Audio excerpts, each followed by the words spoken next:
Bien bonsoir et puis bravo d'être ici alors qu'il fait beau dehors. Alors, pour ce qui est du Sahara, je pense que dans 3 semaines, un mois, si on a ce temps-là, on va se retrouver comme dans le désert, desséché et sans verdure. Donc ne vous précipitez pas là-bas, ça arrive vers nous.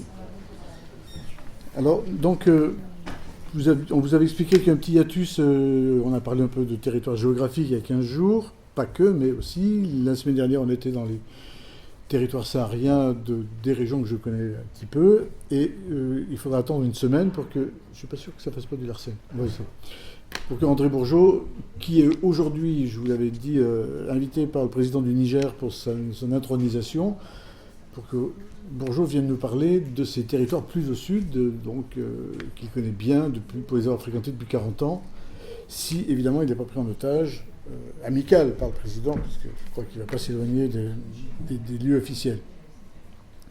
Donc l'idée c'était d'explorer un peu tous les champs, les hors-champs et les contre-champs autour de la notion de territoire, et dans un domaine qui m'est un peu plus familier. La semaine dernière c'était aussi assez familier, mais c'est le cinéma.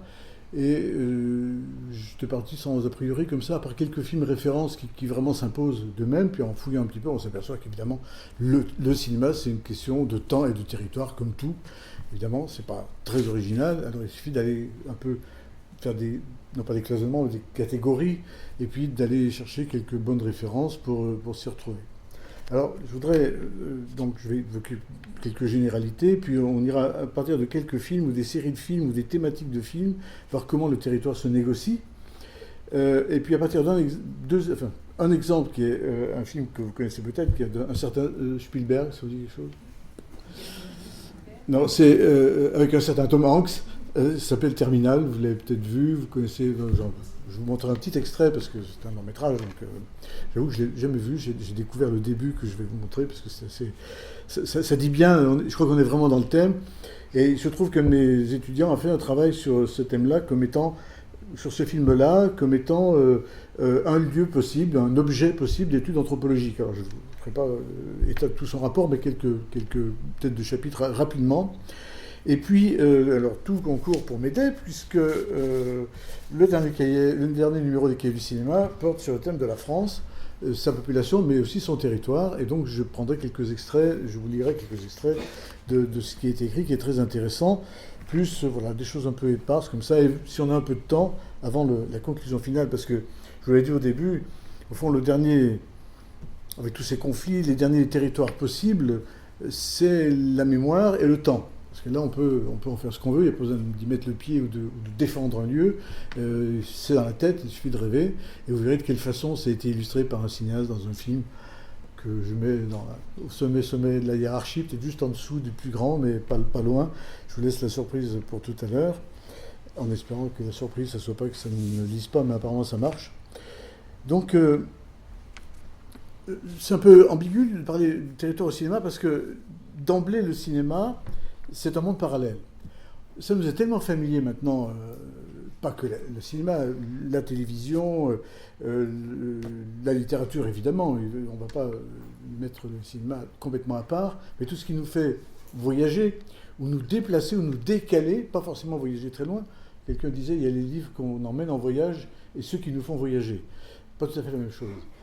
On prend les légers en général en voyage, et les plus lourds, on a le temps de les lire chez soi pour rêver. Bon. Le cinéma, je ne sais pas si. Moi, je ne suis pas toujours conscient. Je me dis, mais attends, où est-ce qu'on nous emmène là? C'est vraiment le mot qui convient, il y a d'autres définitions. C'est un monde parallèle. On marche à côté, on vit à côté de ce monde-là. Et il ne nous paraît pas si étrange que ça, parce que les gens qu'on voit nous ressemblent tellement. Ils parlent comme nous, souvent la même langue, en tout cas des sous-titres, on a moyen de s'y retrouver. Et c'est un monde qui vit à côté de nous, qui avance pas à la même vitesse. On le rejoint quand on fait un pas de côté et on est dans la salle de cinéma. On rentre dedans, puis on sort de la salle de cinéma. On n'est plus captif de cette salle de cinéma, on n'est plus otage de la salle. Et on s'en va, on reprend sa liberté, on revient dans son monde à soi. On remet les pieds sur terre. Vous voyez toutes ces expressions qui correspondent à cet univers parallèle qui est le cinéma. Ce n'est pas un seul univers parallèle, ce sont autant d'univers parallèles que les films, qu'ils soient du films, on va dire à la française, parce que les Français s'égarent pas trop des lignes de l'intimité, de la ville, bon. Et puis des films, on va dire, grands espaces, l'Ouest américain, pour faire deux extrêmes, il n'y aurait pas que ça. Et donc, je crois qu'il faut vraiment avoir en tête ce voyage latéral qui nous est permis, qu'on peut s'interdire, qu'on peut arrêter quand on veut, alors que le voyage de notre vie, ben on peut jouer dessus, mais enfin, ça avance, hein, de façon inéluctable et inexorable. Ce qui est un peu... Le cinéma, c'est pervers, parce que quand le cinéma nous dit, on va aller, quand c'est dans le film qu'on nous dit, on va aller dans un autre univers, c'est comme si le cinéma lui-même voulait se faire oublier comme univers parallèle. Et il va nous montrer quelque chose, en nous disant, regardez bien, c'est là que ça se passe, etc. On va insister sur le déplacement que le film nous propose. C'est comme si le film, le réalisateur, enfin le système du film, voulait nous faire oublier qu'il est lui-même déjà quelque chose d'à côté. Donc voilà, je vous prends comme témoin et vous m'oubliez, mais il est toujours là, le cinéma. Ça n'est toujours qu'un objet, qu'une technique, qu'une technique. Bon. Alors, pour aller à la découverte du monde, de ces univers, bien sûr la littérature. Ma génération, mais peut-être pas que la mienne, c'est Tintin. Les anciens, il n'y a pas de très anciens, je suis toujours le doyen, ça m'énerve. Ou à peu près, bon, il faut être courtois. Moi, Tintin, dans les années 50, c'était la seule façon que j'avais d'imaginer le monde. Vraiment. Et je vous l'ai peut-être déjà raconté, Philippe Descola, qui est en gros le remplaçant de Lévi-Strauss, j'ai dû vous le dire déjà, pas le grand âge, je ne veux pas remettre. Il signe un bouquin qui s'appelle Les Anges du Crépuscule sur les givarots, coupeurs de tête, en tout cas réducteurs de tête. Et j'étais allé le voir, je dis bon, on fait le même métier, ça vous est venu comment? Il me dit, moi, l'oreille cassée. C'est-à-dire son enfance, il a peut-être quelques années de moins que moi, mais son enfance, c'était là aussi l'une découverte du monde d'ailleurs, c'était Tintin, il n'y a rien à faire. Et puis après, on lit évidemment Jules Verne, etc. Bon. Et donc, je crois que ça a été un mode de découverte du monde avec les exagérations de Tintin au Congo, etc. Je vous l'ai déjà dit, je crois, moi je retiens dans Tintin au Congo la dernière page où on voit un Africain qui a récupéré la caméra de Tintin et qui peut-être un jour sera le grand-père des cinéastes d'aujourd'hui. Alors, donc, bien sûr, le cinéma. Je vous recommande un bouquin de Michel Lebris. Lebris, ça vous dit quelque chose? C'est celui qui organise à Saint-Malo Étonnant Voyageur. C'est un grand rendez-vous d'auteurs qui voyagent, qui racontent leurs aventures. Et il a écrit il y a 3 ans, je pense, un livre sur des grands voyageurs qui étaient les Johnson, Martin et Osa Johnson, qui voyageaient de par le monde avec leurs caméras. Et des caméras, 1900, les années 20, des caméras qui, à chaque retour, ils faisaient réviser, moderniser pour pouvoir filmer souvent les animaux, mais aussi les humains, de plus en plus discrètement, de plus en plus efficacement. Et ils avaient une réputation, c'était du temps du muet, donc c'est pas venu jusqu'à nous de façon exceptionnelle. Ils étaient aussi célèbres que les premières vedettes d'Hollywood, c'est quand même dire. Bon. Ils ont fait des films pendant une quinzaine d'années, et puis Martin est décédé, enfin bon. Mais c'était gigantesque. Et ce qu'ils ont fait bien avant les grands des années 60, Jean Rouch et autres, quand ils avaient fini leur film, ils retournaient, par exemple, aux îles Salomon, où ils étaient à la limite de se faire bouffer, et là c'était pas de la blague, ou écorcher, bon. Ils retournaient montrer les images aux gens, avec des conditions techniques, vous imaginez, il fallait un gros projecteur 35, etc., avec des réactions, voilà, ils filmaient aussi les réactions. C'était ce que fait l'anthropologie aujourd'hui. Et donc, ce livre s'appelle La beauté du monde, si vous pouvez tomber dessus, et si la bibliothèque, les médiathèques les ont. Oui, peut-être. Ouais. Bon, voilà. Et donc, les étonnants voyageurs, donc, ils nous ramènent des mots, des sons, des images, preuves, qui sont parfois plus des preuves, non pas d'une réalité, mais de leur passage quelque part. Et évidemment, les poètes qui, sans se déplacer, nous font visiter des endroits fabuleux. Et souvent, le mélange de tous ces éléments, ce sont les films, et je vous disais, ces films qui font rêver. Les espaces libres, même si le rêve, c'est parfois cloisonné et dirigé par on ne sait quelle logique, le rêve et la mémoire, ce sont des espaces où on peut encore circuler assez librement, pas toujours facilement. Alors, dans les séries, oui, on peut prendre dans l'ordre qu'on veut, c'est bien comme ça. Je voudrais évoquer quelques titres de films qu'on peut en gros classer, mais on peut refaire le classement comme on veut. Mais il y a un titre qui nous va bien pour démarrer, là aussi je fais appel à la mémoire des plus anciens, ou pardon, des moins jeunes. Ça s'appelle Le Territoire des autres. Ça vous dit quelque chose, certains? C'est un type qui s'appelle Gérard Vienne, je ne me rappelle pas le nom de son acolyte, mais Gérard Vienne a fait d'autres films après, notamment un qui s'appelait La Griffe et la Dent, où il a mis des micros dans les carcasses d'animaux. C'est bien qu'on entendait la mastication des lions ou des hyènes ou des chacals, etc. C'était assez impressionnant. C'était des fous de la technique. Et il avait décidé pour une fois, c'était l'époque de Claude Darget, là aussi, je suis désolé d'évoquer des choses. Ah, quand même, hein. Bon, il y en a qui ne veulent pas dire leur âge, mais où on faisait ce qu'on fait aujourd'hui, c'est-à-dire un regard, comment dire, on regarde les animaux comme des humains, on leur prête des sentiments proches des humains, ce qui est peut-être pas complètement faux, mais qui est peut-être pas du tout vrai. Et donc ces gens en avaient marre de montrer ces animaux pseudo-humanisés, et ils ont fait un film sans aucun commentaire, avec des images superbes, donc années 70, hein, pour faire une tranche à peu près globale, et on voit des regards d'animaux vers nous peut-être, mais entre eux surtout, et jamais l'homme. Et ça a marqué vraiment le cinéma documentaire et le cinéma animalier pendant pas mal d'années. On est revenu à d'autres choses. Puis il y a eu encore des films dans le même genre. Je pense à Pierre Perrault, qui est un réalisateur canadien, qui a fait un film qui s'appelle Cornouailles, parce qu'il filmait des combats de bœufs musqués, je ne dis pas de bêtises, pour le Canada, oui. Et avec une bande-son extraordinaire. Bon, mais les humains ne sont pas là, sauf évidemment pour enregistrer, pour témoigner. Mais quand même, et Brigitte Bardot, au secours, le dernier son qu'on entend dans Le Territoire des autres, c'est des pas sur la neige, on voit un bébé phoque et on entend et une tache de sang, c'est évidemment les chasseurs de bébés phoques. Je pense que c'est à partir de là, peut-être pas que de ce film, mais de cette période, qu'on a pris conscience que, ben voilà, il fallait peut-être penser à ces animaux qu'on tuait. Pour rester dans le monde animal, il y a un film dont vous avez vu sans doute les 2 dernières versions, et peut-être pas la première, mais il passe, il n'est pas complètement oublié de la télévision, c'est King Kong.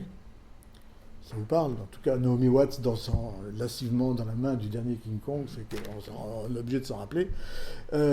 Et pour le premier, en tout cas, invention de deux fous encore qui étaient pilotes pendant la guerre de 14-18 et qui disent on ne va pas s'arrêter comme ça, la guerre est finie, il faut qu'on fasse des trucs complètement dingues. Et donc ils décident de tourner King Kong. King Kong, c'est...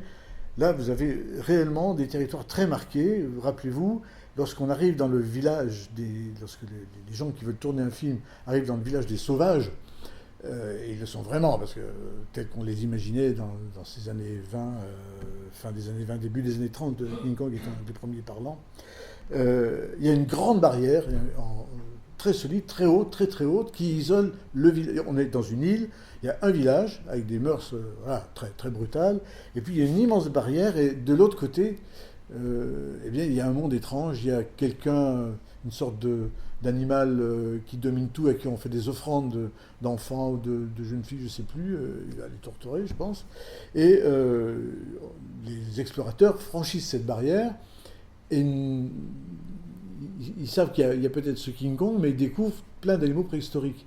Vous vous souvenez, ça vous parle? On a tous vu, je pense, le film. Alors, rendu dans les années 20 de façon géniale, enfin, c'était pas les moyens qu'on a aujourd'hui pour les images numériques, et donc, bon, des rencontres terribles, enfin, il y a beaucoup qui meurent parce qu'ils sont piétinés, envoyés en l'air, etc. Et donc on a vraiment l'impression que tout à coup on franchit un territoire interdit, un territoire du passé. C'est un peu, on parlait de Spielberg, c'est aussi Jurassic Park, qui tout à coup ce passé très lointain qui renaît, non pas qui ressurgit parce qu'il était caché, mais parce qu'on lui a donné la pilule qui lui permettait de renaître, de réapparaître. Donc avec King Kong, et puis après là aussi des successions de territoires différents, parce que King Kong arrive à New York pour son malheur, mais c'est important. Puisqu'on parle de Cooper et Schoedsack, c'est le nom des 2 réalisateurs, ils avaient fait avant un film qui s'appelle Grass, qui veut dire l'herbe, en allant simplement faire un film d'exploration. Vous savez, une fois que la conquête de l'Ouest est faite, fin du 19e en gros, eh bien, on va où? On ne va pas se jeter dans la mer, on repart dans l'autre sens et on va aux origines, là où la Bible a fondé le monde, les croyances, et en tout cas pour le monde américain, c'était un petit peu ça. Donc, retour vers l'Orient, par l'Europe, par la Turquie notamment, et Cooper Schoedsack rencontre des pasteurs, des Bartiari, qui sont des tribus qui naviguent entre la Turquie et l'Iran, qui vont avec 50 000 têtes de bétail, c'est pas rien, remonter vers l'Iran et changer complètement de pays, de territoire. Ils passent des endroits secs, oui, puisque c'est l'été, c'est le printemps, et ça dure 3 semaines. Enfin, c'est un truc de fou. Et ils vont remonter en traversant des rivières où ils jettent les animaux dans l'eau et les animaux traversent s'ils peuvent, où ils se noient. Et ils vont monter à 4000 mètres une montagne complètement enneigée. Donc là, avec un fil conducteur qui est le troupeau, et une volonté qui est d'aller chercher de l'herbe, on va franchir des territoires, là aussi, qui ne sont pas King Kong, il n'y a pas de menace à part physique, mais on va aller dans des endroits complètement impensables, où on n'imagine pas qu'un humain irait déjà tout seul, et là, ils portent les veaux sur les épaules, si ça passe pas, enfin c'est un truc de fou. Et puis évidemment, pour que ça tienne bien dans la neige, on ne va pas passer en babouche, on marche pieds nus. Bah oui, ça accroche mieux. Voilà. Donc on est dans l'exploit géographique. Après, il y en aura plein d'autres qui feront des exploits un peu plus médiatisés. On va, puisqu'on est en Amérique et j'ai parlé de l'Ouest, on va faire un tour du côté du Western quand même, parce que c'est là que les territoires se défendent, se négocient très violemment.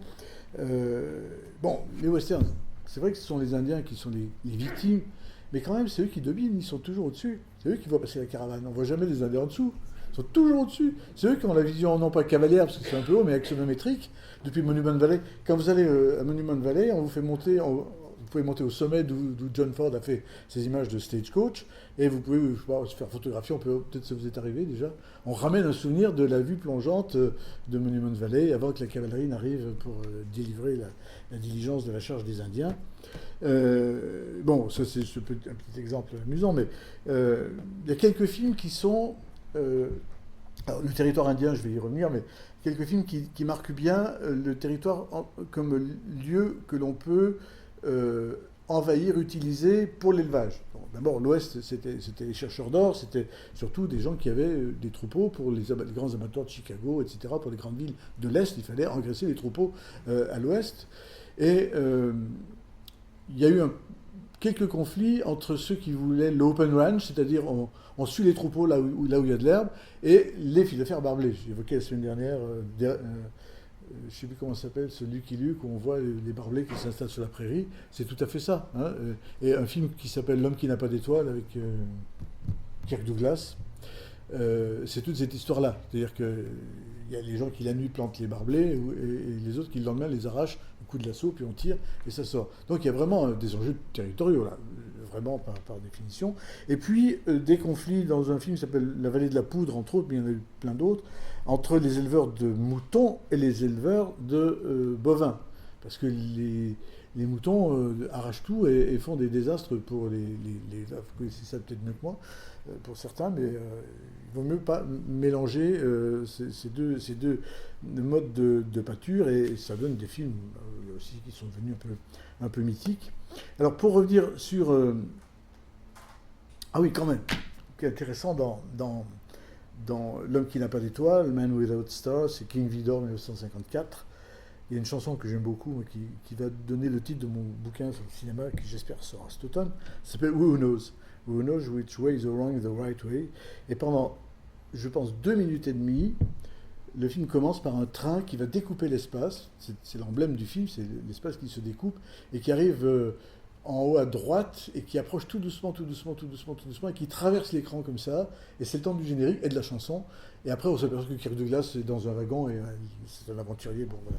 Donc c'est très beau. Et ce train qui découpe l'écran, c'est le symbole des deux territoires dont il va être question par la suite. Danse avec les loups. Alors, je vais reprendre, vous allez voir, le rapprochement est un peu... il assume, c'est Elias Sambar, dont je vous avais cité il y a 15 jours quelques extraits de son dictionnaire amoureux de la Palestine. Alors, vous allez voir qu'il n'a pas changé d'opinion sur un certain nombre de choses que je vais vous lire. J'ai dit plus haut ma découverte du fait qu'Israël, comme les États-Unis, était né d'un processus de remplacement de l'autochtone. Sauf que cette opération de prestidigitation, now you see it, now you don't, cette fabrique d'invisibilité, ne laisse personne indemne, et notamment pas les remplaçants qui, ayant évacué l'Indien ou l'Arabe, s'en retrouvent habités. Courte parenthèse ici pour illustrer mon propos sur cette profonde intimité, en effet de miroir, je vais trop vite, entre la conquête de l'Ouest américain et celle de l'Est palestinien. Responsable de la revue d'études palestiniennes, invité à Strasbourg par le Parlement des écrivains, j'y participais à un débat avec un groupe de peaux-rouges invités à ma demande. Parmi eux, Louis Owens, d'ascendance Choctaw et Cherokee, Nous nous liâmes rapidement d'amitié et je lui demandai, à la veille de son retour vers la Californie, où il résidait, s'il voulait bien écrire une lecture indienne du film Danse avec les loups de Kevin Costner. D'ailleurs, c'est marrant, il n'y a plus de petit garçon qui s'appelle Kevin. C'est une période et puis on en voit moins. Enfin, ils ont gardé là. Oui, mais les tout petits. Ah bon, on ne les a pas débaptisés, les grands. Des nouveau-nés qu'on appelle encore Kevin. Ah bon, pardon. Le film remportait alors un immense succès public et a été présenté comme une œuvre généreuse de défense des grands disparus du continent nord-américain. Owens rédigea son article, j'en extrais le passage suivant. Figure mythique tenant du Christ et du chevalier de Saint Graal, Dunbar, c'est le personnage de Costner, essaie de sauver à la fois le paysage et lui-même avant de trouver et de revendiquer un Graal exclusivement américain. Le splendide paysage tout autour du poste avancé est vide à perte de vue. Dépeint comme un nouveau monde paradisiaque, il est prêt à être habité, ce qui est exactement la façon dont les puissances coloniales ont d'emblée considéré le continent. Cependant, si l'on en juge par l'avant-poste mystérieusement déserté, les autochtones se révèlent être déjà de véritables obstacles à une telle appropriation. Si le film de Costner doit résoudre le troublant paradoxe du peuple colonial élu habitant un espace déjà densément peuplé, alors il va lui falloir s'occuper de l'Indien et logiquement l'effacer. Fantasme euro-américain fondamental et inquiétant, consistant à s'inséminer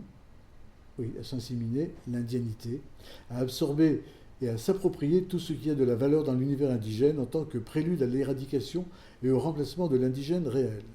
Comme un vampire psychique, le personnage de Costner, à partir de ce moment du film, ne va cesser de devenir de plus en plus indien, jusqu'à ce que dans une ultime absurdité, il devienne meilleur indien que les Indiens eux-mêmes. Quand il aura absorbé tout ce qui peut l'être et les Indiens deviendront superflus et on pourra s'en débarrasser, il sera alors temps d'effacer et de remplacer l'Indien, c'est-à-dire de réaliser le fantasme supérieur du colonisateur. Un sentiment de n'être pas chez soi tourmente les colonisateurs.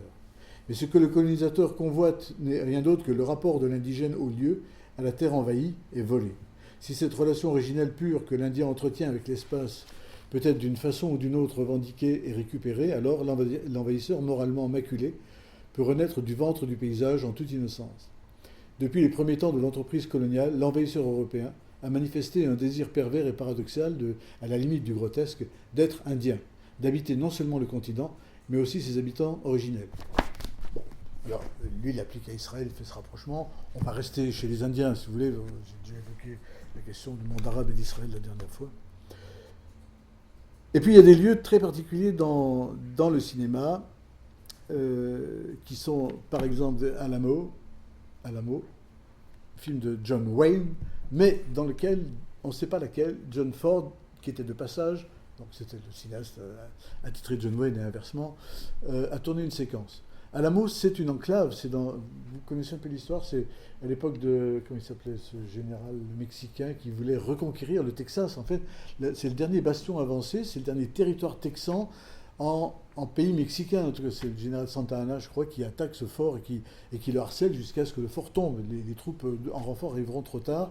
Et au lieu de l'évacuer, il reste, c'est l'emblème, c'est le territoire américain. Rappelez-vous, l'autre jour, je fais des petits allers-retours dans le temps et dans des espaces. Cet avion qui est coincé sur l'aéroport d'Alger, le tarmac est algérien, mais l'avion est français. C'est Air France, donc on est en territoire français, donc on devrait pouvoir faire intervenir le GIGN. Ça ne s'est pas passé comme ça, il a fallu qu'il soit à Marseille. Mais il y a des bouts de territoire comme ça qui se revendiquent comme territoire et qu'il faut défendre coûte que coûte. Donc ils seront exterminés. C'est là que s'illustre aussi David Crockett, dont on connaît au moins la chanson et puis la légende. Bon. Il y a un autre film de Duvivier avec Jean Gabin et Robert Le Vigan. Je ne sais pas si ça vous dit quelque chose. Le Vigan, c'était le copain de Céline à Sigmaringen quand les collabos sont partis rejoindre toute l'équipe de Pétain. Pardon ? Oui, et non, c'est dans D'un château l'autre. Mais Le Vigan est encore présent peut-être dans le Nord, je ne sais plus. En tout cas, c'est dans D'un château l'autre, oui. Le Vigan qui a joué un des premiers Christ des années 30, qui est un des grands personnages de Goupy Main Rouge, c'est Goupy Tonquin, si vous avez ce film en tête, celui qui tombe de l'arbre, là, qui se suicide. Et donc, La Bandera, c'est un film qui se passe là où il y a les salopards, et les salopards dans la littérature, dans les chansons de l'époque, c'est les Schleurs. Et les Schleurs, c'est pas les Schleurs de la guerre de 14-18, c'est les Berbères qui se révoltent contre le pouvoir colonial.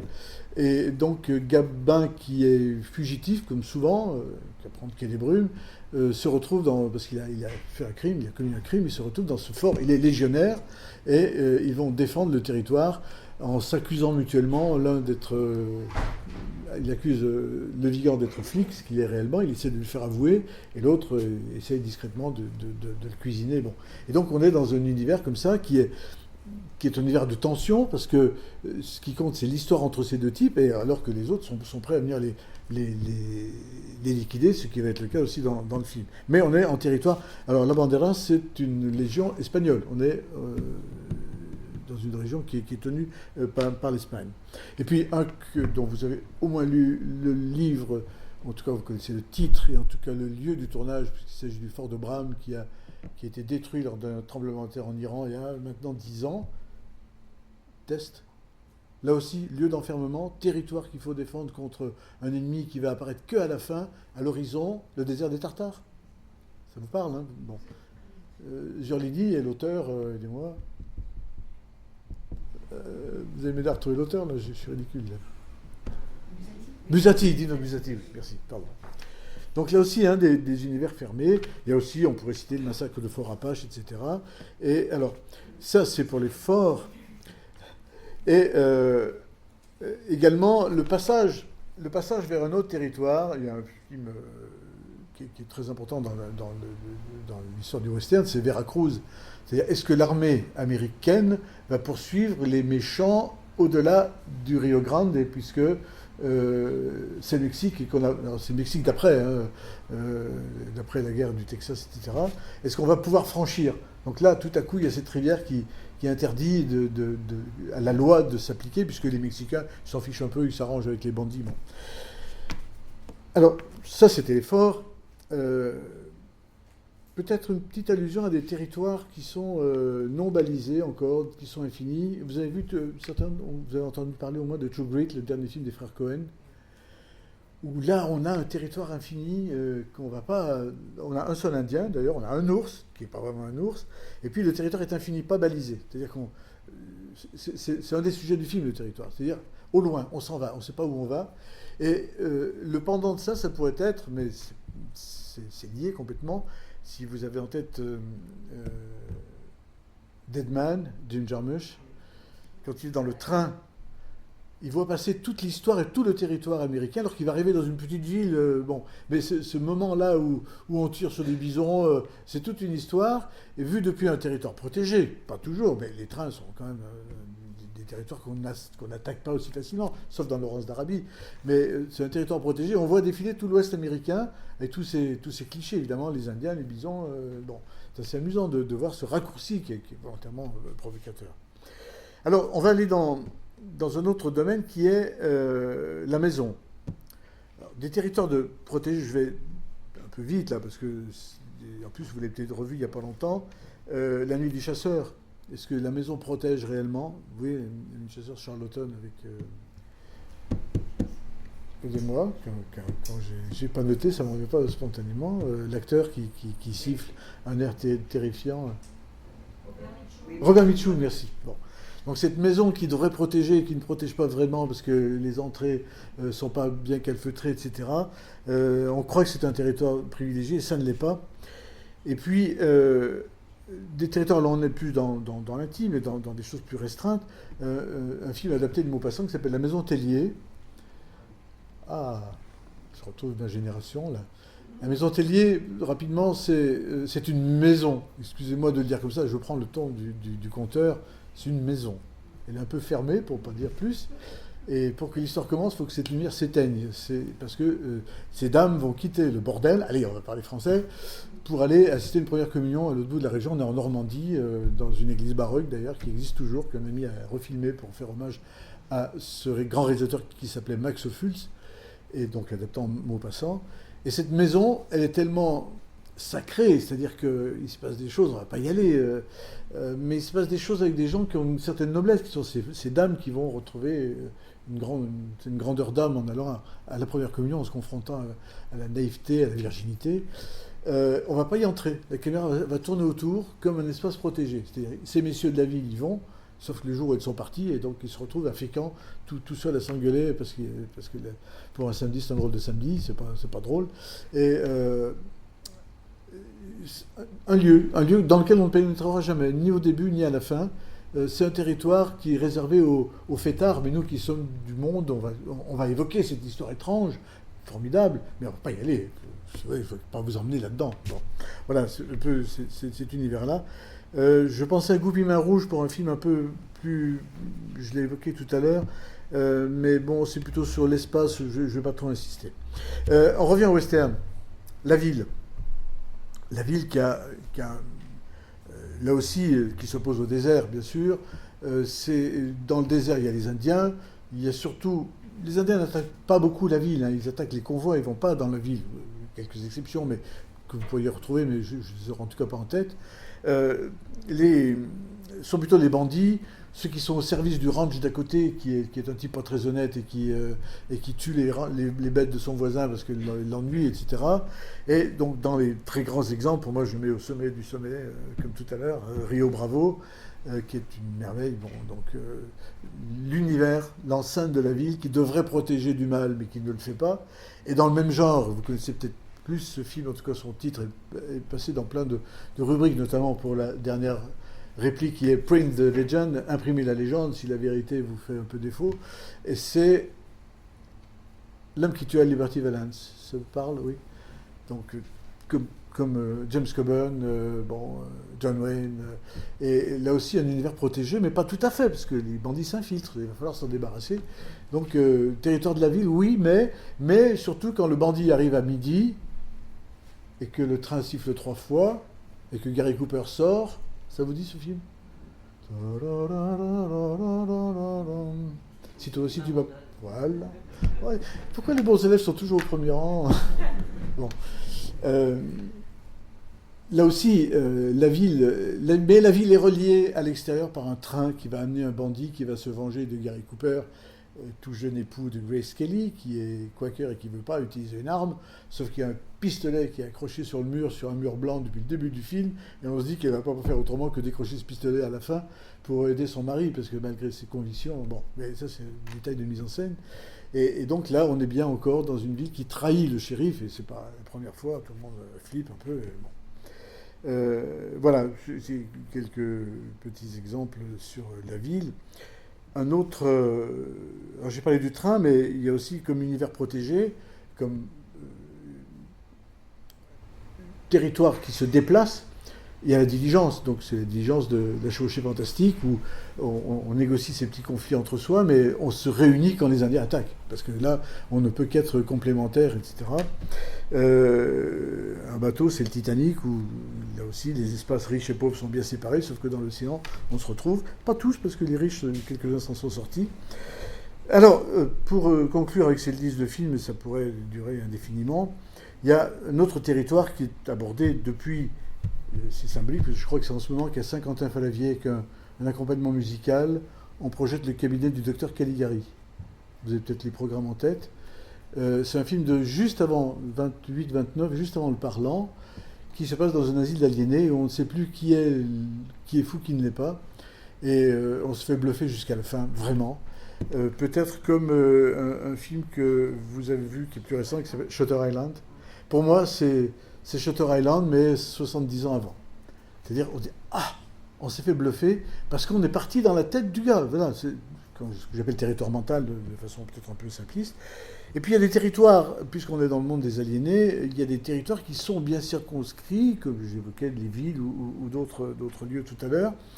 Par exemple, un film dont on ne s'évade pas, parce que c'est dans une île et que c'est un asile aliéné, c'est San Clemente et de Pardon, où il faut quitter, c'est près de Venise, je crois, il faut aller sur l'île pour rencontrer ces personnages qui refusent d'ailleurs la caméra. Enfin bon, c'est toute l'histoire, un des aspects de l'histoire du film.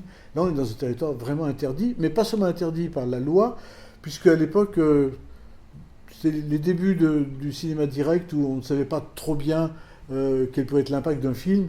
C'est ce qui a permis à Wiseman, dont le film sur la boxe sort, je vous le recommande, il est au Comédia, peut-être pas pour très longtemps. Boxing Gym, c'est superbe. Je fais un petit dérapage pour revenir à un autre film qui s'appelle Titi Code Follies, tourné dans les années 60, dans un centre d'aliénés, mais de criminels aliénés. C'est horrible, mais on l'a laissé tourner parce qu'on ne savait pas ce qu'on pouvait faire d'un film à l'époque. De même que, hommage rapide à Richard Leacock qui vient de décéder, il a tourné Primary juste avant l'élection, les primaires, je vais arriver à tout casser, avant l'élection de Kennedy, et il l'a suivi dans les couloirs partout, sans que Kennedy s'aperçoive qu'il enregistrait aussi le son et que toutes les petites remarques qui passaient, ce qu'a fait d'ailleurs Depardieu quelques années après avec la campagne Giscard d'Estaing. Giscard d'Estaing a interdit le film pendant une quinzaine d'années parce que il disait des choses qui n'étaient pas très agréables pour certains de ses ministres, de ses futurs ministres, ou certains des gens de sa campagne. Donc le territoire mental, c'est Mulholland Drive, c'est Inception, c'est San Clemente, je l'évoque là. Et puis la découverte d'autres planètes ou des bouts de territoire qui semblent inaccessibles, c'est Finistère, qui donne Finistère de Jean Epstein, des mondes à part parce c'est la Bretagne des extrêmes. On va quand même emmener une caméra pour voir ce qui se passe. Et puis, je vais le reciter une dernière fois, c'est Avatar, où on va voir d'autres mondes, d'autres peuples, d'autres gens, voir si on peut négocier quelque chose avec eux, notamment la domination qu'ont fait Elias Sambar. Mais voilà, le cinéma des territoires et les territoires du cinéma. Peut-être que j'ai là encore quelques références. Oui, ben on verra tout à l'heure. Alors, on va peut-être faire un tour dans le terminal. Daniel, les 7 premières minutes, je pense.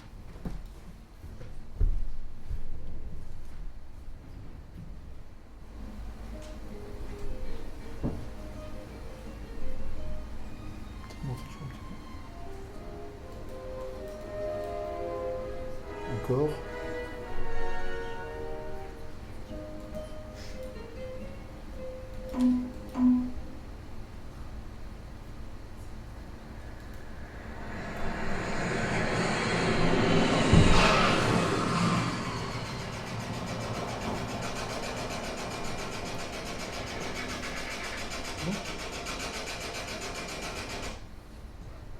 Pas l'interrupteur ailleurs.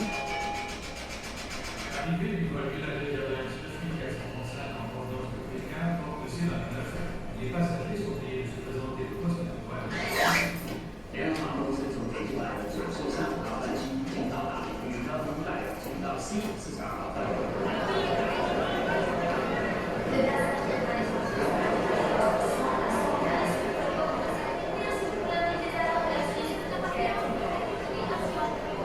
Quel est le motif de votre voyage? Quel est le motif de votre voyage à faire au tourisme? Quel est le motif de votre voyage à faire le tourisme? Juste plaisir, shopping, le plaisir. Tourisme. À faire. Vous restez combien de temps aux États-Unis? Puis-je voir votre billet de retour? Quel est le motif de votre voyage? Tourisme à faire. Un an. Tourisme, bienvenue à New York. Suivant.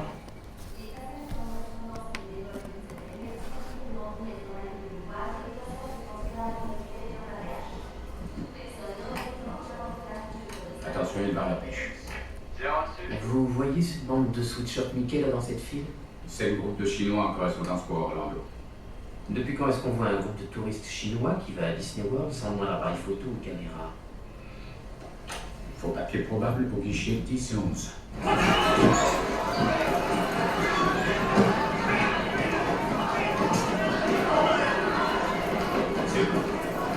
Monsieur, Passeport.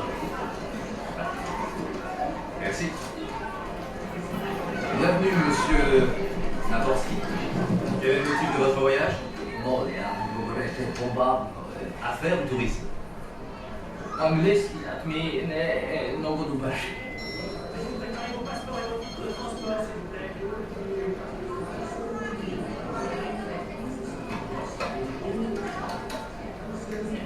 Chef, j'ai un SIS au guichet 6. Monsieur Navas. Suivez-moi, s'il vous plaît.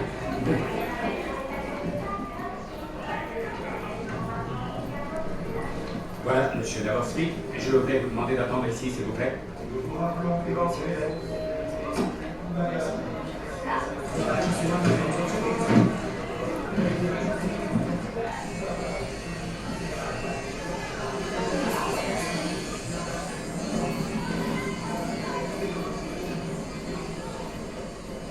Que venez-vous faire aux États-Unis, monsieur Navovsky?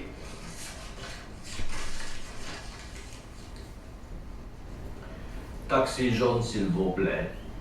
Conduis-moi à Ramada Inn and 6 and Lexington. Vous descendez au Ramadaï? Gardez la monnaie. Connaissez-vous quelqu'un à New York? Ouais, Qui? ouais, Qui? ouais. Non. Connaissez-vous quelqu'un à New York? Ouais, ouais, Qui? ouais.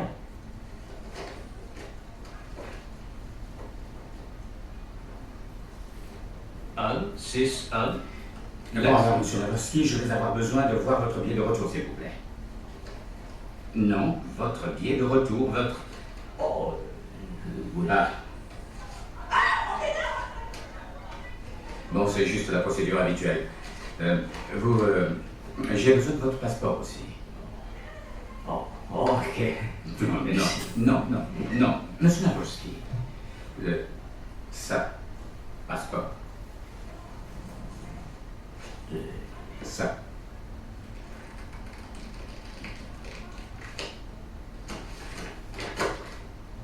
Monsieur Navovsky, désolé de vous avoir fait attendre, enchanté. Je suis Frank Dixon, je suis le directeur adjoint de la police aux frontières de l'aéroport Kennedy. Ce qui veut dire que j'aide les gens à régler leurs problèmes d'immigration. Alors, ah oui, nous cherchons un interprète pour vous. Est-ce qu'on a... Où est-ce qu'on est? On a trouvé un interprète? Bon. Mais je crois que vous parlez un peu notre langue. Oui, Vous parlez un peu? ouais. Vous permettez que je mange pendant qu'on parle? Je n'ai pas de bonne nouvelle. Il semble que votre pays a suspendu toutes les facilités de voyage sur les passeports qui ont été délivrés par votre gouvernement et notre ministère des Affaires étrangères a annulé le visa qui vous autorisait à entrer aux États-Unis. Voilà, en un mot, quoi, pour faire court.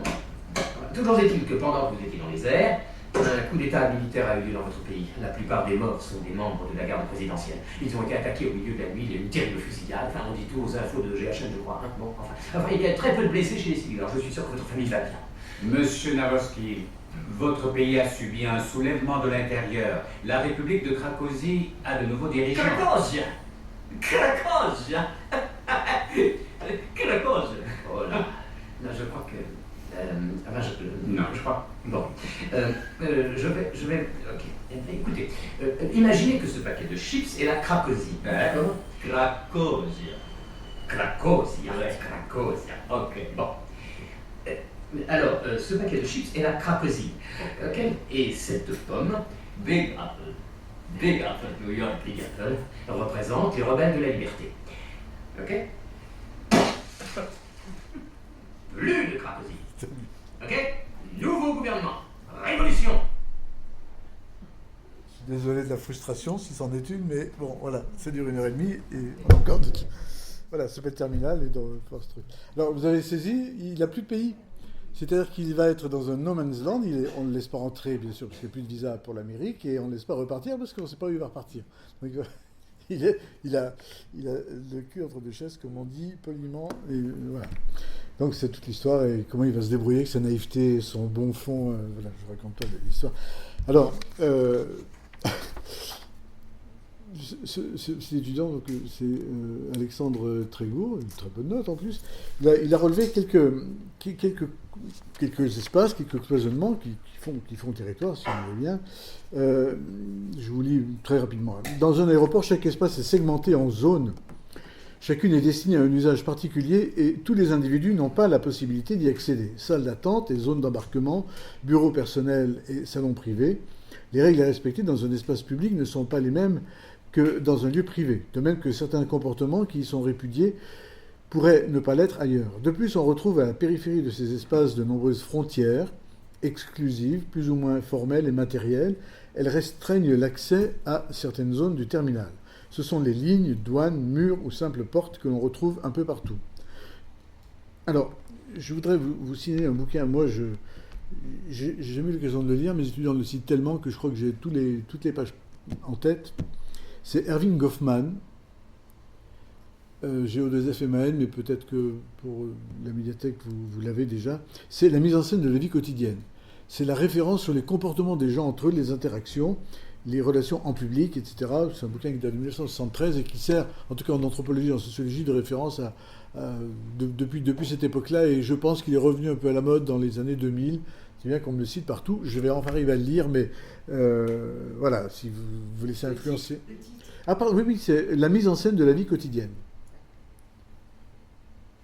Et ils sont desservis pour l'analyse de ce film. Alors, brièvement, parce que évidemment on est frustré de ne pas le voir en entier, il y a ce qu'il appelle les marqueurs frontières, des signes d'obstacles distinguant deux territoires adjacents et assurant à chaque individu une zone où il peut évoluer. C'est le cas des cabines au poste des douanes, dont la vitre est là pour séparer les deux interlocuteurs, etc. La ligne jaune appliquée au sol du consulat délivrant les visas. L'exemple des postes de douane qui ont deux rôles différents, une fonction utilitaire, la répartition et le contrôle de la foule, afin de limiter l'obstruction des sorties et restreindre l'afflux, et une fonction politique ensuite qui est d'autoriser et de légitimer la transition des voyageurs de l'extérieur vers l'intérieur du pays. Bon. Il y a aussi les zones de transit international, les bureaux et lieux privés, les manières de se saluer, de prendre congé, qui sont aussi une façon de marquer la différence de statut et de position sur un territoire, la répartition de l'espace entre les acteurs, c'est un petit peu ça, les files d'attente et les queues, les lieux de passage, la halte, les moments où on peut s'accumuler, les moments où on circule, les moments plus fluides, les espaces libres, l'offense territoriale. D'après Goffman, il s'agit d'une situation où un individu empiète sur une réserve revendiquée par et pour un autre. L'exhibition, se déplacer en peignoir dans le terminal, ce qui est le cas plus loin, en est une. Navorski, c'est le monsieur là, transforme en effet un territoire collectif non revendicable dans un espace personnel, et empiète donc sur celui d'autrui. On peut remarquer que tout comportement déviant donne lieu à des réactions d'évitement de la part des individus proches, puis ça date de surpeuplement. Je ne veux pas rentrer plus dans les détails, mais ça veut dire qu'on vit, je crois que je l'ai dit au début, puis vous le sentez, vous le savez, mais on est là pour le rappeler simplement, on vit dans des tas de territoires qui se recomposent sans arrêt au fur et à mesure de la journée, au fur et à mesure de son importance, de la prestance, de la présence qu'on peut avoir. On est pris dans des tas de territoires.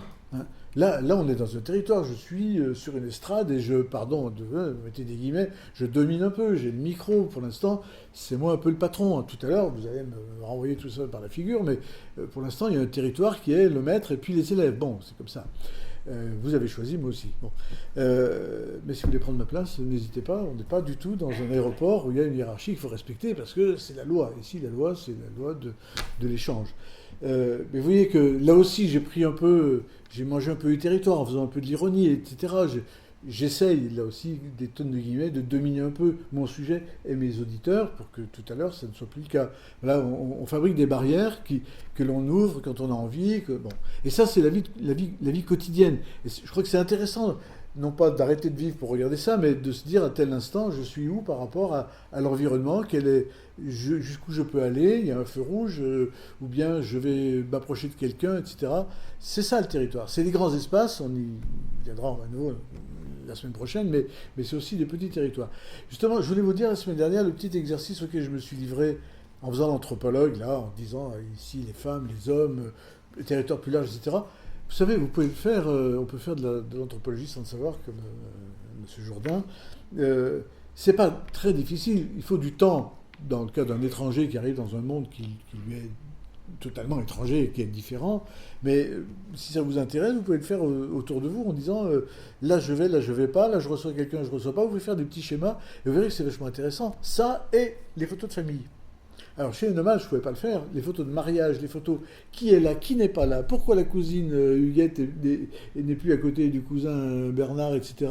Qu'est-ce qui s'est passé entre-temps? Qu'est-ce qu'on en dit? Qu'est-ce qu'on cache? Qu'est-ce qu'on ne dit pas? Bon, alors on ne cache pas forcément, on n'est pas dans les photos de Staline où un type disparaît tous les 5 ans ou réapparaît, mais c'est un sacré. Alors ce qu'on sait bien faire en France, c'est les généalogies. Bon, maintenant, il y a c'est aussi une mode, ça permet de s'ancrer dans le passé, dans la famille, c'est très bien. Mais les réseaux de relations et les interdits et les parcours et les différents espaces qu'on s'approprie, dans lesquels on se retrouve ou on ne se retrouve pas, ça vraiment, vous pouvez vous amuser à faire des crobards comme j'ai fait, c'est pas très difficile, parce que vous avez les témoignages et l'histoire et le vécu, vous l'avez en vous, évidemment. Je vais poser un peu des questions autour. Bon, rapidement encore, parce que on est jusqu'à quelle heure? 9h30? Ouais. Bon. Je voudrais vous signaler, parmi les gens qui évoquent ces questions de territoire, quelqu'un dont le film ressort ces jours-ci, qui est Tim Ruskens, je ne connaissais pas du tout, et un film en particulier qui s'appelle Un archipel, encore territoire palestinien, mais il a fait aussi un film qui sort à Lyon ces jours-ci sur Marseille. Je vais peut-être retrouver le titre. Eh bien, ça s'appelle Plan de situation Joliette, et je crois qu'il sort au Comédia cette semaine. Et en tout cas, oui, 13e du Berthelot. Voilà. Bon, sur le thème du territoire, mais je fais état d'un petit document que j'ai qui s'appelle Territoire partagé, les rencontres de Valence, j'en ai parlé il y a 15 jours, en 2005, avec des interventions de gens très différents, donc en particulier sur Vittorio De Seta. Vittorio De Seta, vous connaissez peut-être pas bien, parce qu'il avait pris la Calabre et les régions du Sud comme territoire cinématographique.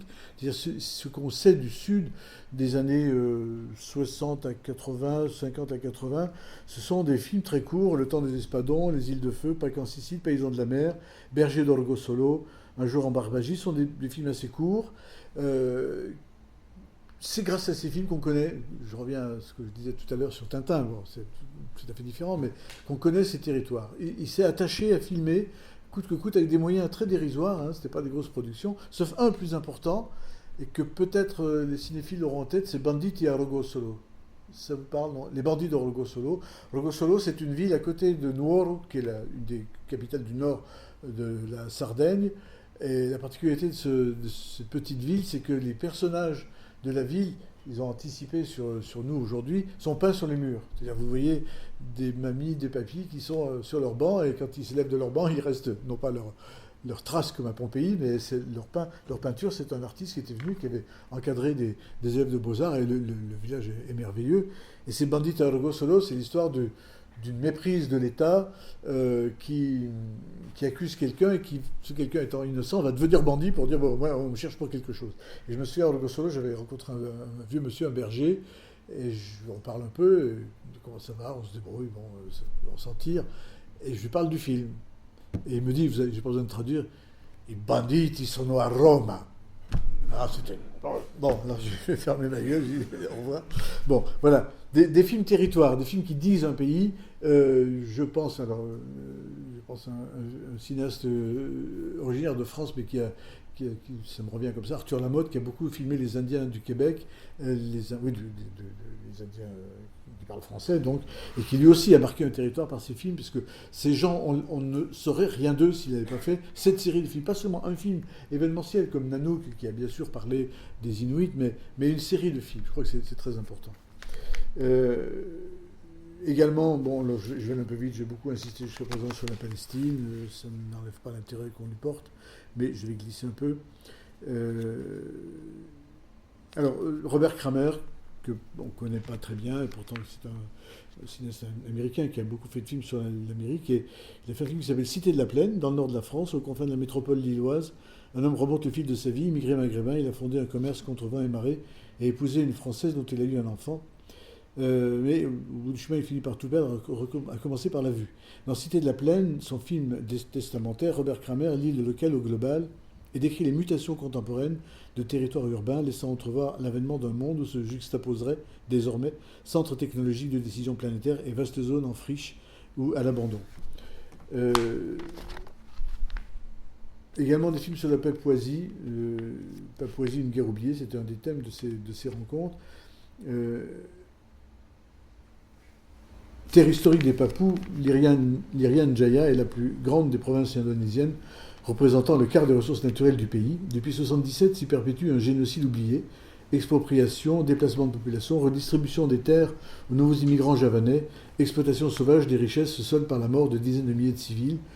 Au printemps 2001, l'OPM, Mouvement de résistance papou, enlève le cinéaste belge Philippe Simon et son ami Johan Verdeinde. les obligeant à témoigner de sa lutte par la réalisation d'un film. Otages et ravisseurs inventent alors un territoire commun, celui du cinéma, où il n'y a plus ni papous ni blancs, mais simplement des hommes éprouvant leur altérité radicale dans une communauté provisoire. Moi, je ne connais de ces deux films que Le lever de drapeau papou filmé par un otage. C'est tout simplement un témoignage. C'est pas un film d'une grande écriture, mais voilà, il fallait y être et puis se mettre au service des papous pour inventer, comme ils le disent, un territoire commun. Rapidement sur Denis Gerbrandt et qui s'approprie Marseille comme territoire objet de recherche et de film. Et puis, alors, pour pas trop rentrer dans ces détails, je vais quand même évoquer un film qui est absolument fabuleux, qui s'appelle À l'Ouest des rails, qui est un film chinois, qui dure 9 heures. Oh oui, bon, c'est un détail, 9 heures. Pour Berlin, pour la Biennale de... Oui, c'est une Biennale, Berlin, oui. Il avait accepté de le réduire à 3 heures. Mais il est ressorti, c'est une version longue, parce qu'il faut 9 heures pour raconter... Alors, qu'adviendra-t-il en société des villes grandies au profit de l'industrie à présent portées disparues, en filmant un territoire entier promis à la casse, en suivant la descente aux enfers de ses habitants, Wang Ming signe un document essentiel sur la dissolution du XXe siècle. Adieu au prolétariat en version chinoise, À l'Ouest des rails, est aussi le premier chef-d'œuvre d'un cinéma définitivement entré dans l'ère du numérique. Voilà, c'est en 4 épisodes, mais il faut voir l'intégralité. C'est un train qui parcourt les territoires sidérurgiques, je pense, oui, qui ont été abandonnés et qui sont plus rien, quoi, sauf qu'on peut encore les traverser par les trains à l'ouest des rails. Donc il y a un monde mort et un monde encore vivant de l'autre côté. Et c'est une merveille, fait là aussi avec des petits moyens, mais il faut 9 heures. Il a fallu 8 heures à Lanzmann pour décrire la Shoah. Après tout, bon, ça se voit en plusieurs bouts. Je me suis fait en entier. J'ai parfois accéléré un tout petit peu, je dois l'avouer. Parce que, voilà. Alors, j'ai parlé des cahiers du cinéma. Et là, ça tombe bien, comme je le disais, c'est celui du mois de mars. Oui. Je l'ai lu un peu vite aussi, mais... Restons dans le substantif, c'est l'éditorial de Stéphane Delorme, qui est le directeur des cahiers. Restons sur le substantif. Je vais y arriver. Pardon, je crois que. Soyez. Restons sur le substantif, la France. C'est encore ces dernières années la France de Serge Beson, la France, en un seul mot. d'Alain Gomis, française, de Souad El Bouhati, l'exposition La France de Raymond Depardon l'an passé. L'expo s'appelait La France, sans parler des nombreuses couvertures de magazines de sociétés, en tête desquelles le numéro 60 du Point titré Les Français. C'est devenu une obsession. Le débat sur l'identité nationale voulu par Nicolas Sarkozy a accéléré le processus, crispé les esprits au point qu'à tort ou à raison, on ne voit plus que ça. Quelle comédie allez voir ce soir? Halal Police d'État sur 2 flics algériens débarquant en France, ou rien à déclarer sur la guerre entre un douanier français et un douanier belge. Bon. Nous n'avons pas le recul de l'historien, mais il est clair que la France est prise en elle-même comme objet, ce qui n'était pas le cas il y a 10 ans. Les obsessions sont nombreuses et aisément discernables, la régionalisation, l'immigration, la colonisation, la citoyenneté, tout ce qui secoue le pays se retrouvant de plus en plus obstinément sur les écrans. Mais le reflet n'est pas une vertu, et c'est ensuite que le cinéma commence. Quel personnage créer, quel lieu, quelle langue, quelle rencontre, quel trajet, afin de lutter contre les imageries dominantes. Il ne faut pas en rester au constat quantitatif de l'histoire culturelle, mais mettre en avant les solutions cinématographiques et politiques trouvées par les cinéastes pour créer des images justes, au sens de justice, vraies, belles, étranges, permettant de penser le pays dans lequel on vit. Alors, il s'avère que Paris serait un peu délaissé, sauf par les Américains, parce que pour eux, la France, c'est Paris.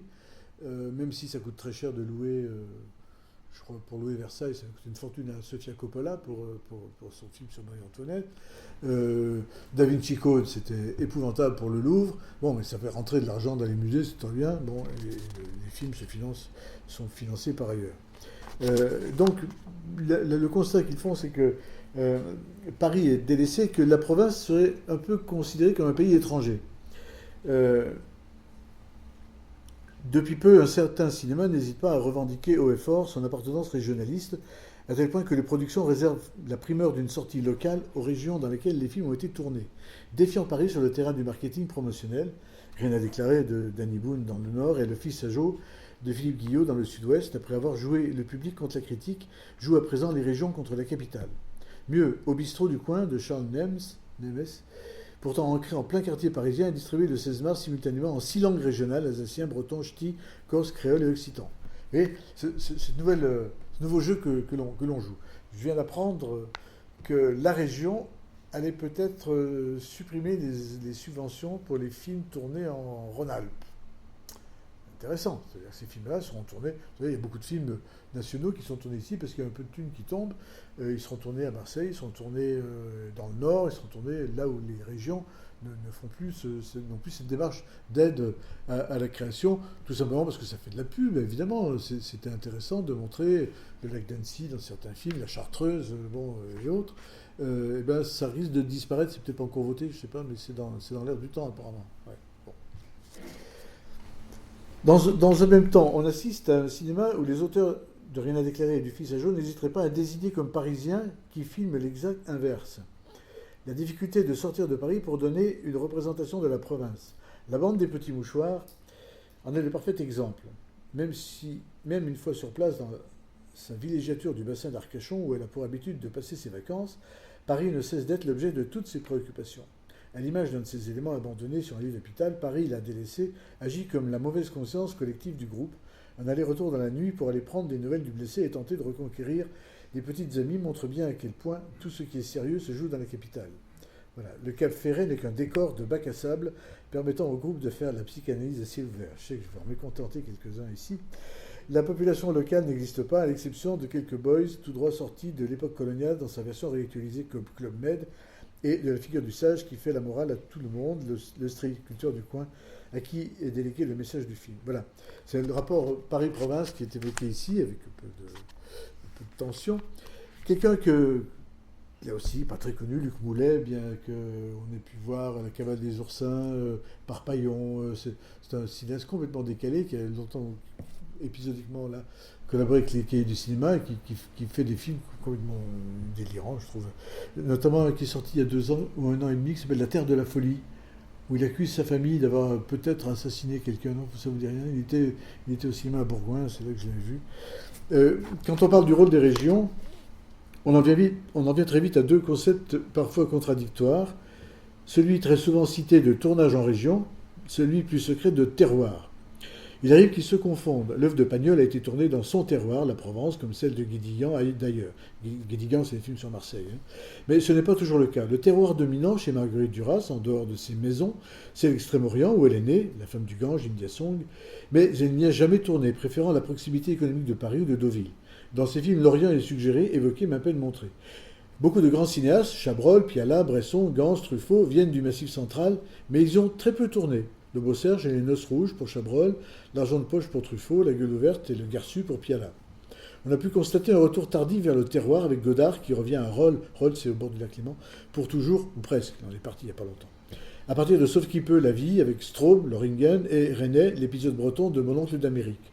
On retrouve la même évolution chez un cinéaste du système comme Verneuil, à l'occasion de son Mérique, qui se passe à Marseille.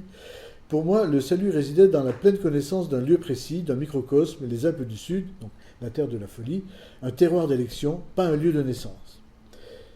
Militait auparavant en faveur de l'Île-de-France le fait que presque tout se tournait en studio. Avec la nouvelle vague, la prédominance des extérieurs a favorisé la course vers les régions, freinée un tantinet par les producteurs qui voyaient monter l'addition des défraiements. Ceux-ci ont pu être compensés par l'arrivée du TGV qui diminuait les temps de voyage et par les aides des régions, soucieuses d'enregistrer un accroissement des frais de séjour des équipes, une diminution du chômage des acteurs et techniciens du cru et le développement du tourisme en montrant les paysages et monuments locaux. Voilà, je ne vais pas en dire trop long là-dessus, mais il y a vraiment ce phénomène qui est la redécouverte d'un territoire. Il y a eu les films... J'évoquais tout à l'heure Goupil-Main Rouge qui se passe en plein centre de la France. On y arrive par un train complètement, dans une gare complètement perdue. Il y a aussi les films qui s'appellent L'assassinat du Père Noël, peut-être que vous avez vu, c'est dans cette même époque. C'était le cinéma du monde rural. Il y a eu aussi quelques films, pas très long, il n'y a pas très longtemps, par le fils de l'auteur des films que j'ai cités précédemment, qui est...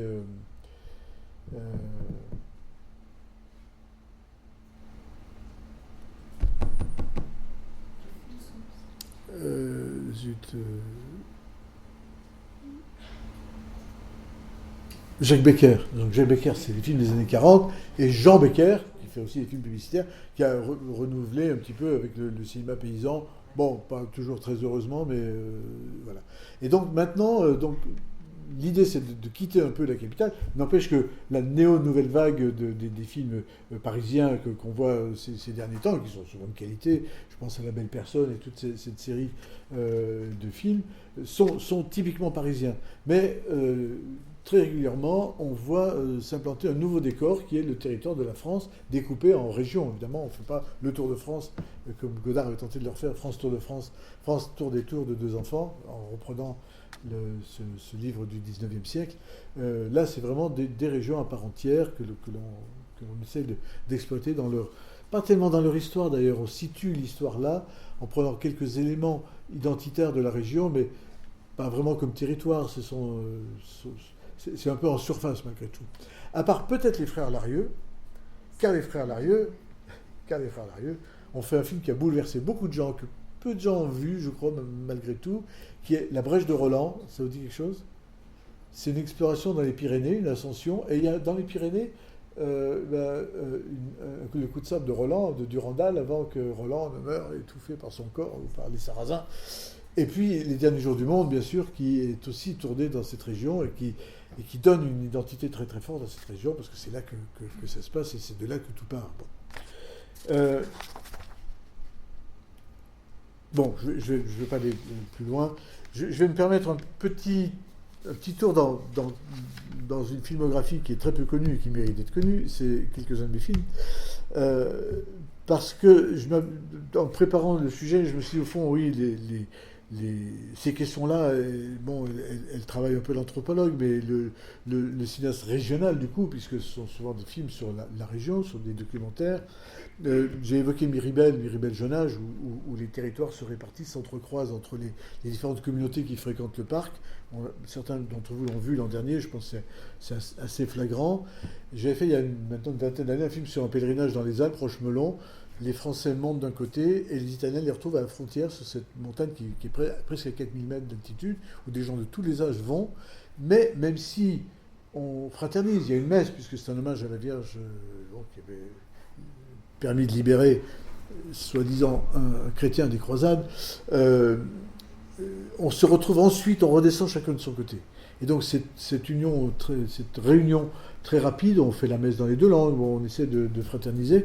Il y a quand même des histoires un peu compliquées du temps de Mussolini qui font qu'on n'avait pas toujours copains dans ces régions. Il y a encore des choses qu'on trimballe, même si c'est plus l'affrontement évidemment. Et on redescend chacun sur son territoire. Et j'avais terminé le film avec une petite citation, je ne sais plus où je l'avais prise, c'était « Nos cœurs vont là où coulent nos rivières ». Je trouve ça très joli, parce qu'évidemment, Rochemelon, ligne de partage des eaux dans ce secteur des Alpes de Maurienne et du Val d'Issouz. Et je crois que vraiment c'était ça. On avait imaginé ce film avec une amie réalisatrice italienne. Elle devait monter de son côté avec son équipe, et moi, de mon côté avec la mienne, on devait se retrouver là-haut, comme le font les Italiens et les Français. Et on s'est aperçu que c'était beaucoup plus complexe que ça, que le territoire des Italiens et la perception de la religion et des croyances par les Italiens, on sait qu'ils ont le pape dans leur pays, c'est pas leur pays, c'est le Vatican, mais c'est quand même dans leur territoire global, et nous, on n'a pas tout à fait le même rapport à ces croyances. C'est plutôt une excursion vue depuis Bessan, depuis la Haute-Maurienne. Là, c'est une grande ferveur, je ne rentre pas dans les détails, mais on a réellement là une différence de territoire sur une même montagne. Et je crois que la deuxième partie, si je ne dis pas de bêtises, oui, c'est un film en deux parties, je fais toujours des films trop longs. La deuxième partie s'appelle Le partage du ciel, parce qu'évidemment, physiquement, mais aussi parce qu'on n'a pas les mêmes représentations. Donc, il me semble que ça correspond bien.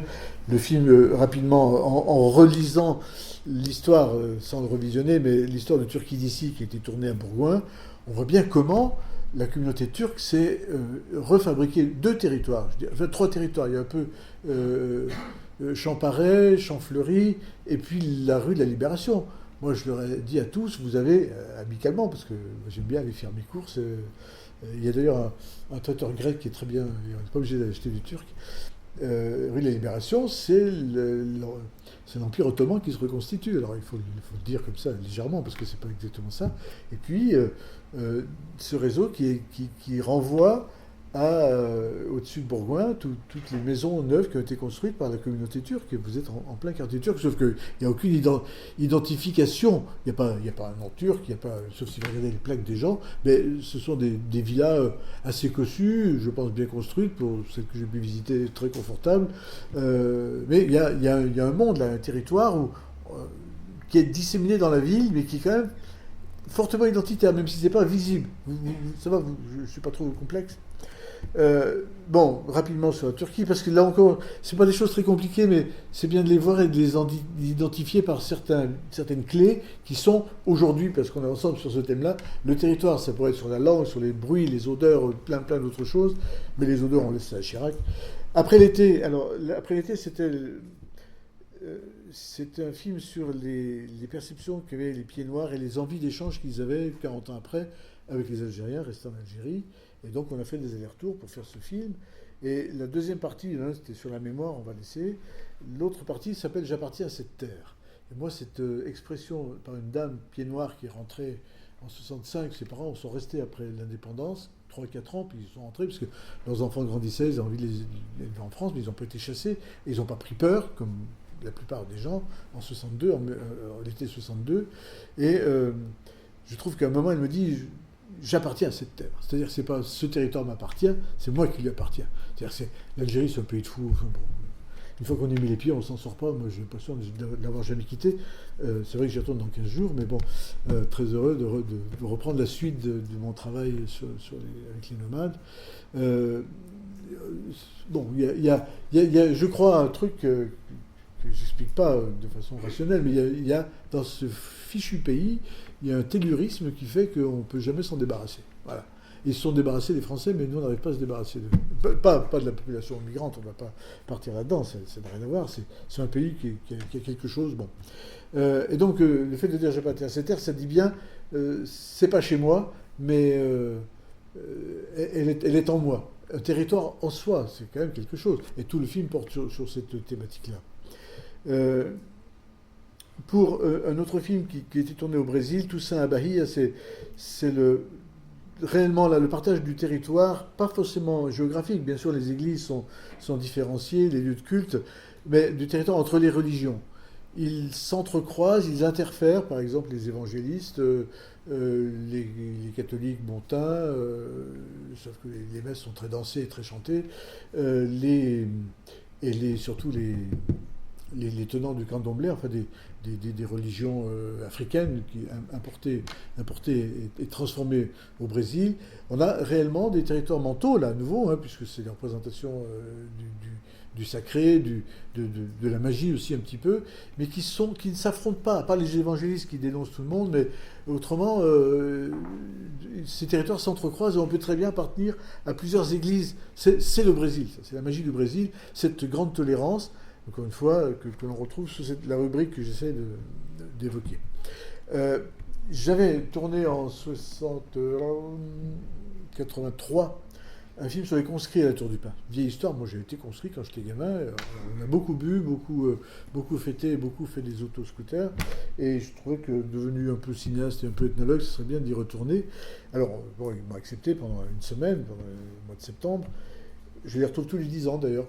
Qu'est-ce que vous êtes venus? Qu'est-ce que le film qu'on a fait représente pour vous et maintenant pour vos enfants? Vous leur montrez, etc. Donc il y a une suite et j'espère qu'en 2013, ils m'accueilleront encore pour faire un petit supplément. Ce qui est intéressant chez les conscrits, c'est qu'il faut marquer son territoire. C'est-à-dire que, bien sûr, vous connaissez la Tour du Pin, la rue principale, qui est une rue piétonne, la rue de la République. C'est là que tout jeune, on se balade parce qu'on se montre, on a 15, 16 ans, 17 ans, 18 ans. Et il faut s'approprier ce territoire parce que pendant une semaine, c'est à eux. C'est-à-dire qu'à l'époque, la gendarmerie leur laissait faire jusqu'à un certain point, mais on sait aussi s'arrêter quand on est conscrit. Bon, on fait péter des pétards dans les boîtes aux lettres, ça arrive.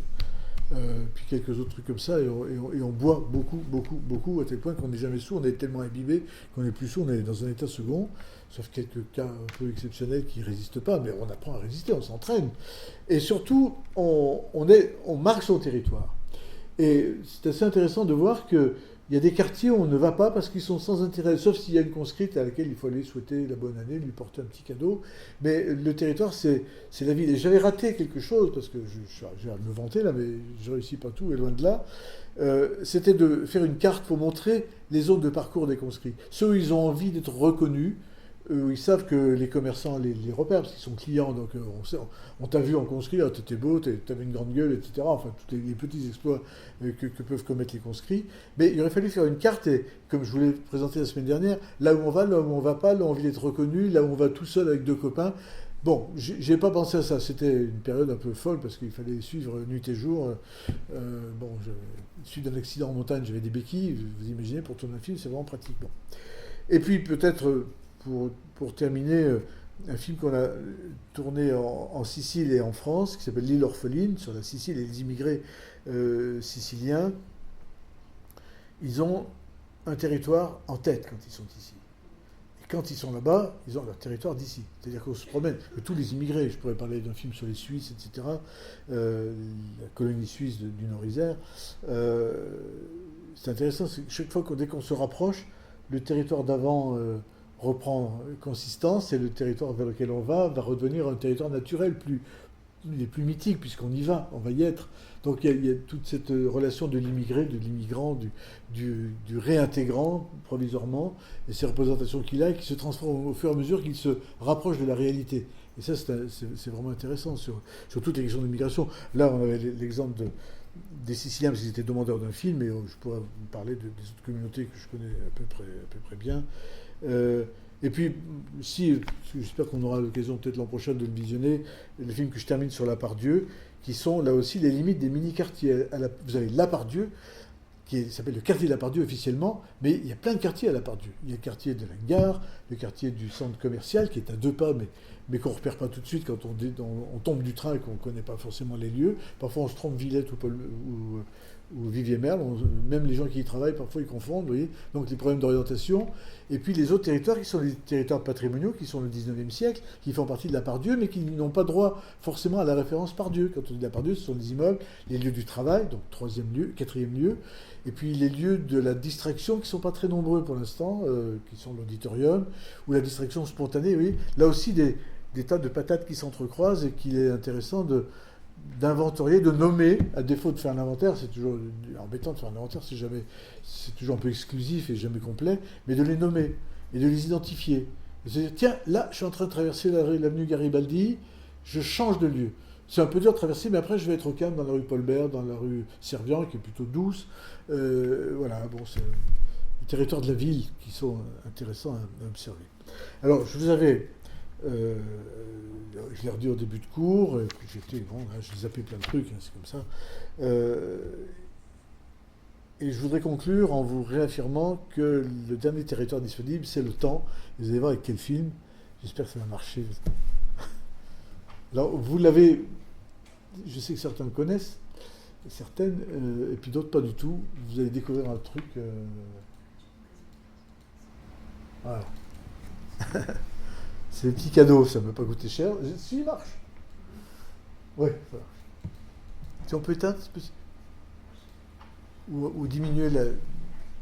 Puis beaucoup de son. Monter le son.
La scène qui le troubla dans sa violence, et dont il ne devait comprendre que beaucoup plus tard la signification, eut lieu sur la grande jetée d'Orly, quelques années avant le début de la Troisième Guerre mondiale.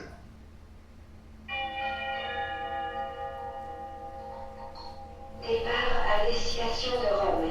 Vol Alitalia 333. Embarquement. À Orly, le dimanche, les parents mènent leurs enfants voir les avions en partance. De ce dimanche, l'enfant dont nous racontons l'histoire devait revoir longtemps le soleil fixe, le décor planté au bout de la jetée, et un visage de femme. Rien ne distingue les souvenirs des autres moments. Ce n'est que plus tard qu'ils se font reconnaître, à leur cicatrice. Ce visage qui devait être la seule image du temps de paix a traversé le temps de guerre. Il se demanda longtemps s'il l'avait vraiment vu, ou s'il avait créé ce moment de douceur pour étayer le moment de folie qui allait venir. Avec ce bruit soudain, le geste de la femme, ce corps qui bascule, les clameurs des gens sur la jetée, brouillés par la peur. Plus tard, il comprit qu'il avait vu la mort d'un homme.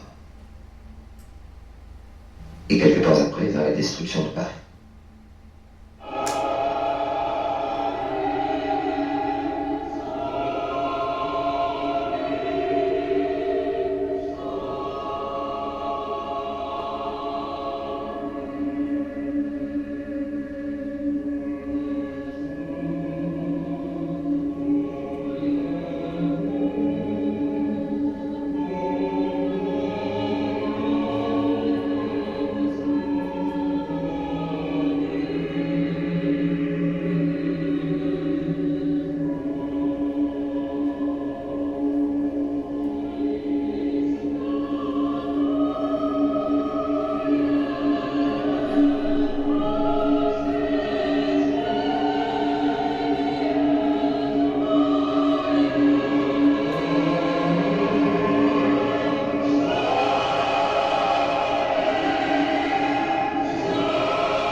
Beaucoup moururent. Certains se crurent vainqueurs, d'autres furent prisonniers. Les survivants s'établirent dans le réseau des souterrains de Chaillot. La surface de Paris, et sans doute de la plus grande partie du monde, était inhabitable, pourrie par la radioactivité. Les vainqueurs montaient la garde sur un empire de rats. Les prisonniers étaient soumis à des expériences qui semblaient fort préoccuper ceux qui s'y livraient.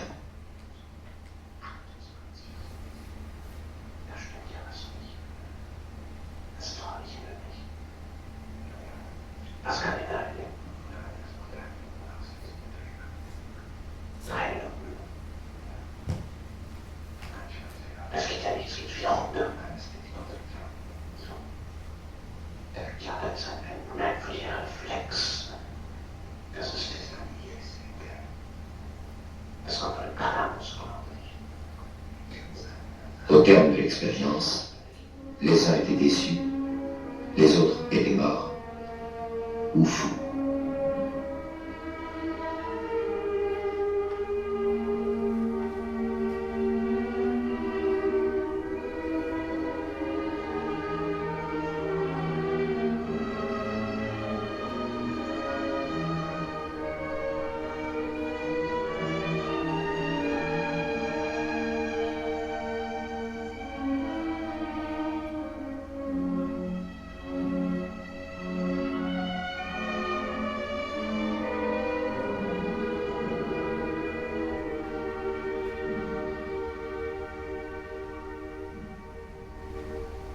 C'est pour le conduire à la salle d'expérience qu'on va chercher un jour, parmi les prisonniers, l'homme dont nous racontons l'histoire.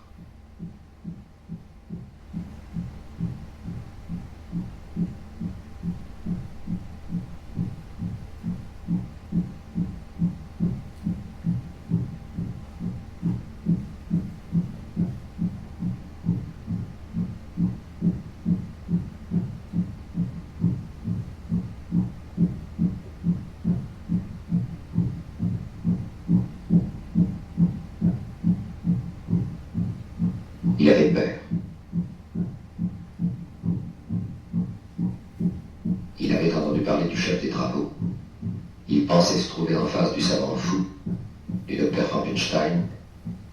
Il vit un homme sans passion, qui lui expliqua posément que la race humaine était maintenant condamnée, que l'espace lui était fermé, que la seule liaison possible avec les moyens de survie passait par le temps. Un trou dans le temps, et peut-être y ferait-on passer des vivres, des médicaments, des sources d'énergie.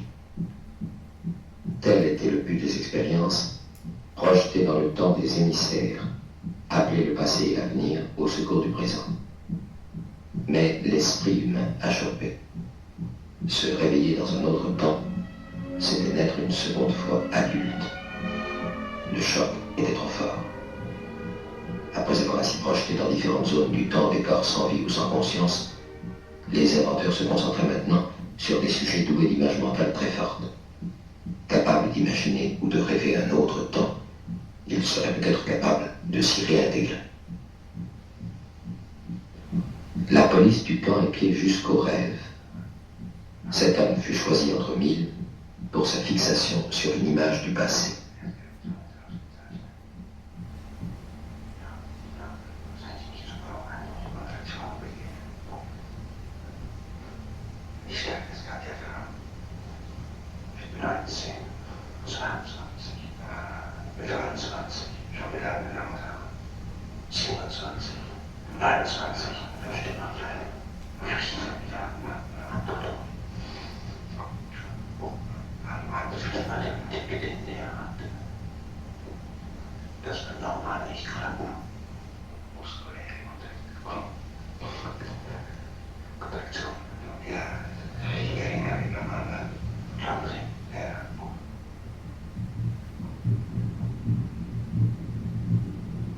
Au début, rien d'autre que l'arrachement au temps présent et ses chevalets.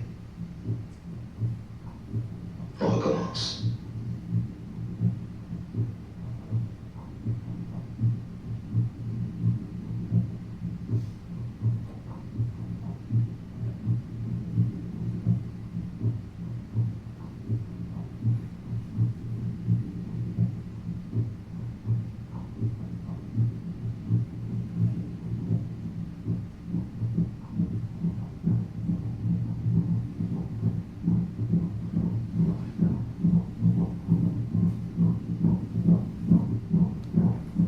Le sujet ne meurt pas, ne délire pas. Il souffre. On continue.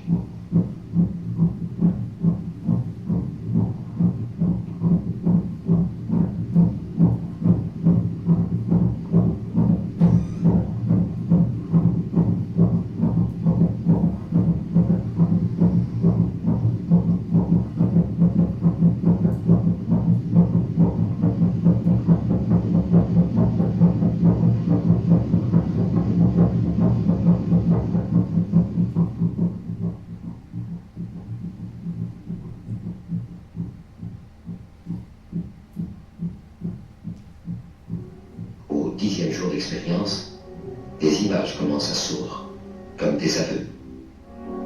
Un matin du temps de paix. Une chambre du temps de paix, une vraie chambre. De vrais enfants. De vrais oiseaux. De vrais chats. De vrais tombes. Le 16e jour, il est sur un jeté, vide. Quelquefois, il retrouve un jour de bonheur, mais différent.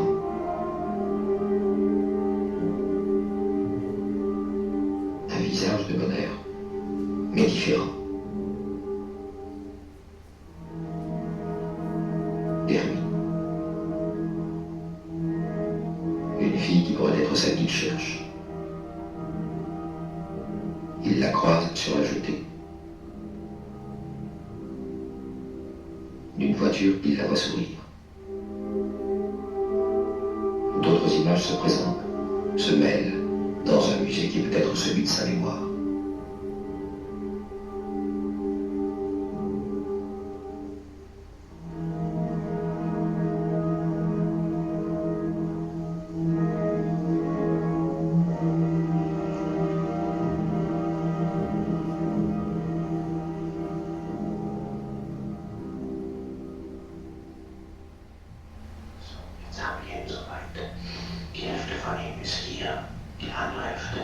der Vergangenheit. So, das ist ja sehr schön. Dieser erste Teil ist ausgezeichnet gelungen. Le 30e jour, la rencontre a lieu. Cette fois, il est sûr de la reconnaître. C'est d'ailleurs la seule chose dont il est sûr, dans ce monde sans date, qui le bouleverse d'abord par sa richesse.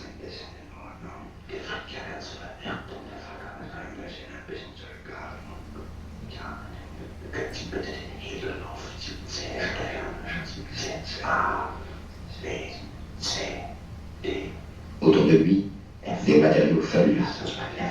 Le verre, le plastique, le tissu éponge. Lorsqu'il sort de sa fascination, la femme a disparu. Ceux qui mènent l'expérience resserrent leur contrôle, le relancent sur la piste. Le temps s'enroule à nouveau. L'instant repasse.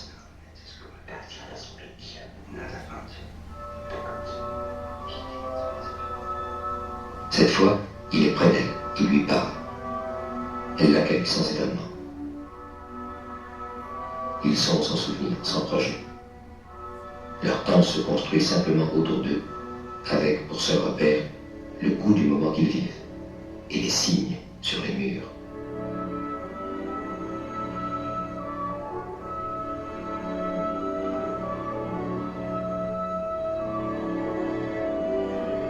Plus tard, ils sont dans un jardin. Il se souvient qu'il existait des jardins.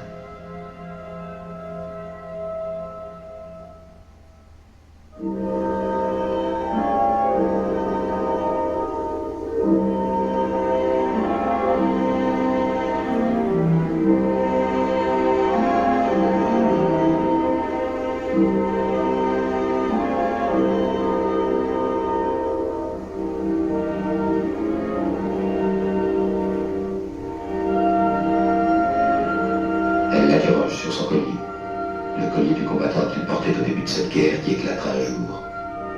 Il invente une explication.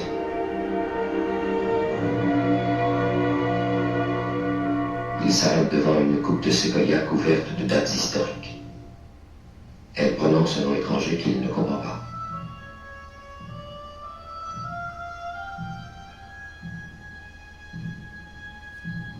Comme en rêve, il lui montre un point hors de l'arbre. Il s'entend dire « Je viens de là ». Et il retombe à bout de force. Puis, une autre vague du temps le soulève. Sans doute lui fait-on une nouvelle piqûre.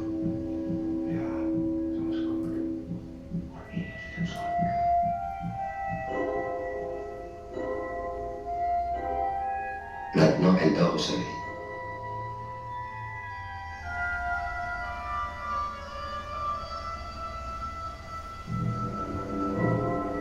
Il pense que dans le monde où il vient de reprendre pied, le temps d'être relancé vers elle, elle est morte.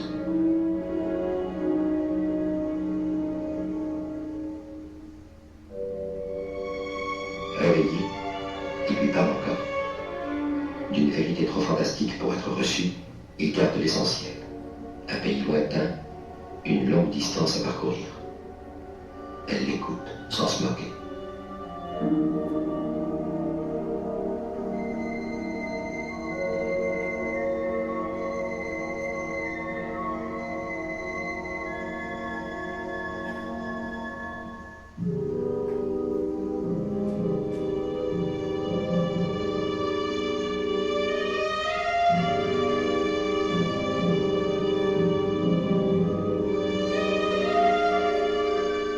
Est-ce le même jour?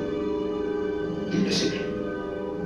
Ils vont faire comme cela une infinité de promenades semblables, où se creusera entre eux une confiance muette, une confiance à l'état pur, sans souvenir, sans projet, jusqu'au moment où ils sentent devant eux une barrière.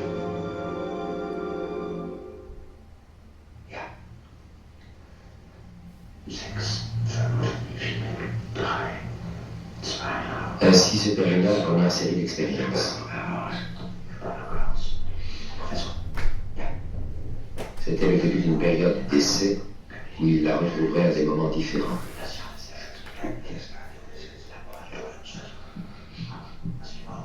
Quelquefois, il la retrouve devant leur cible.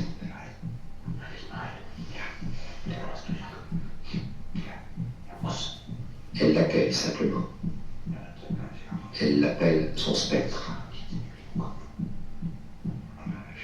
Un jour, elle semble avoir peur.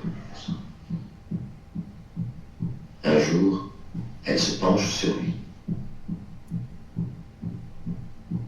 Lui ne sait jamais s'il se dirige vers elle, s'il est dirigé, s'il invente ou s'il rêve.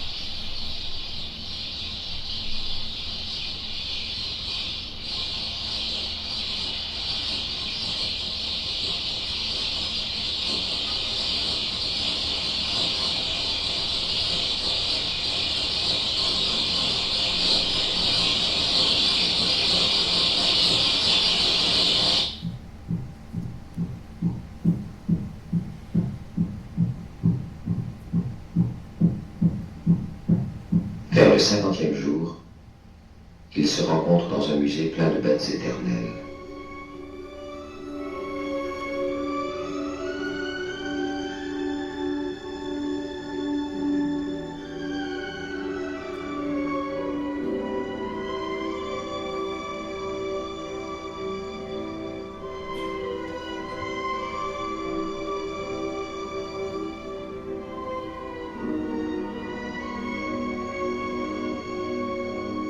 Maintenant, le tir est parfaitement ajusté.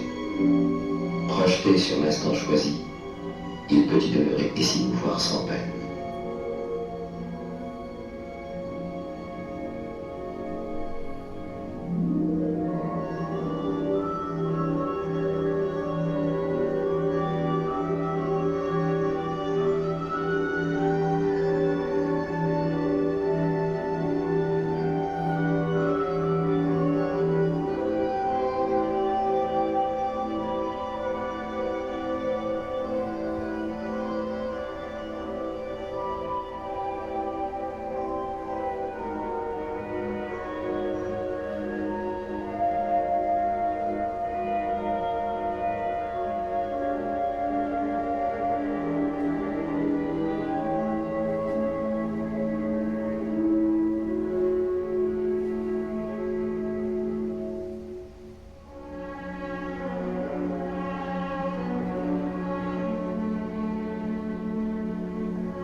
Elle aussi semble apprivoisée.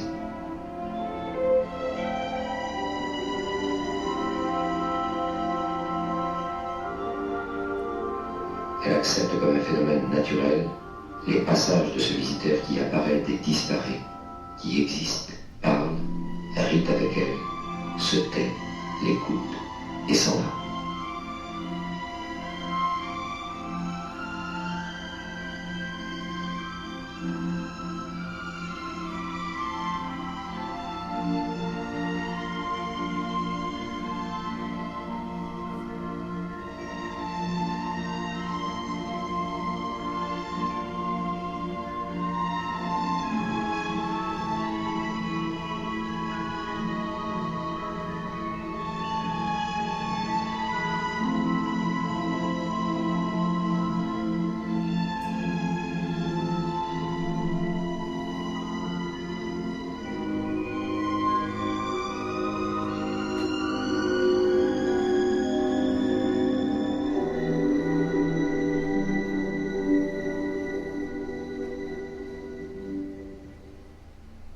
Lorsqu'il se retrouva dans la salle d'expérience, il sentit que quelque chose avait changé. Le chef du camp était là. Aux propos échangés autour de lui, il comprit que devant le succès des expériences sur le passé, c'était dans l'avenir qu'on entendait maintenant le projeter. L'excitation d'une telle aventure lui cachait quelque temps l'idée que cette rencontre au muséum avait été la dernière.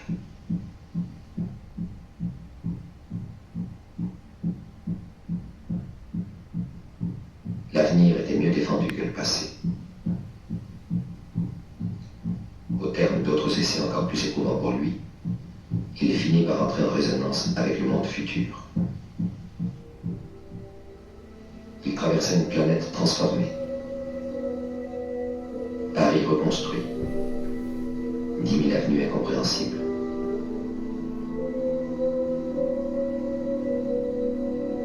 D'autres hommes l'attendaient. La rencontre fut brève.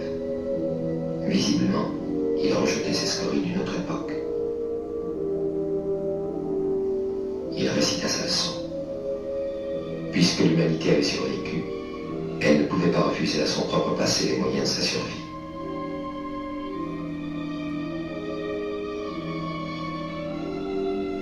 Ce sophisme fut accepté comme un déguisement du destin.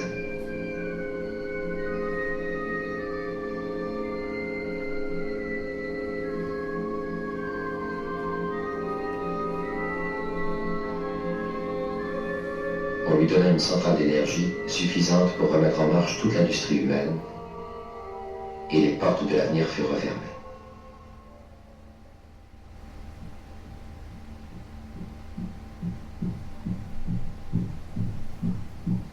Peu de temps après son retour, il fut transféré dans une autre partie du camp. Il savait que ses geôliers ne l'épargneraient pas. Il avait été un instrument entre leurs mains. Son image d'enfance avait servi d'appât pour le mettre en condition. Il avait répondu à leur attente et rempli son rôle.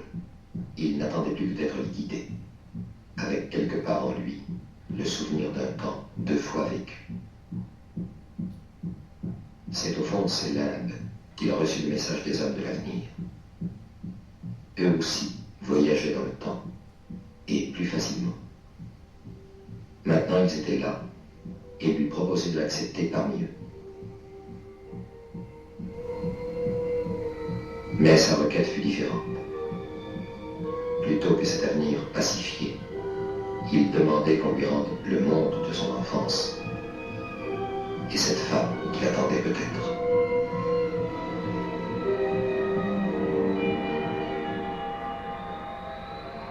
Une fois sur la grande jetée d'Orly, dans ce chaud dimanche d'avant-guerre où il allait pouvoir demeurer, il pensa avec un peu de vertige que l'enfant qu'il avait été devait se trouver là aussi à regarder les avions. Mais il chercha d'abord le visage d'une femme au bout de la jetée.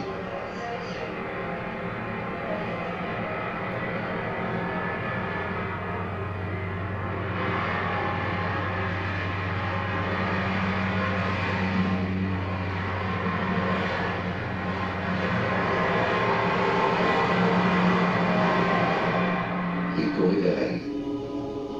Et lorsqu'il reconnut l'homme qu'il avait suivi depuis le camp souterrain, il comprit qu'on ne s'évadait pas du temps, et que cet instant qui lui avait été donné de voir enfant, et qui n'avait pas cessé de l'obséder, c'était celui de sa propre mort.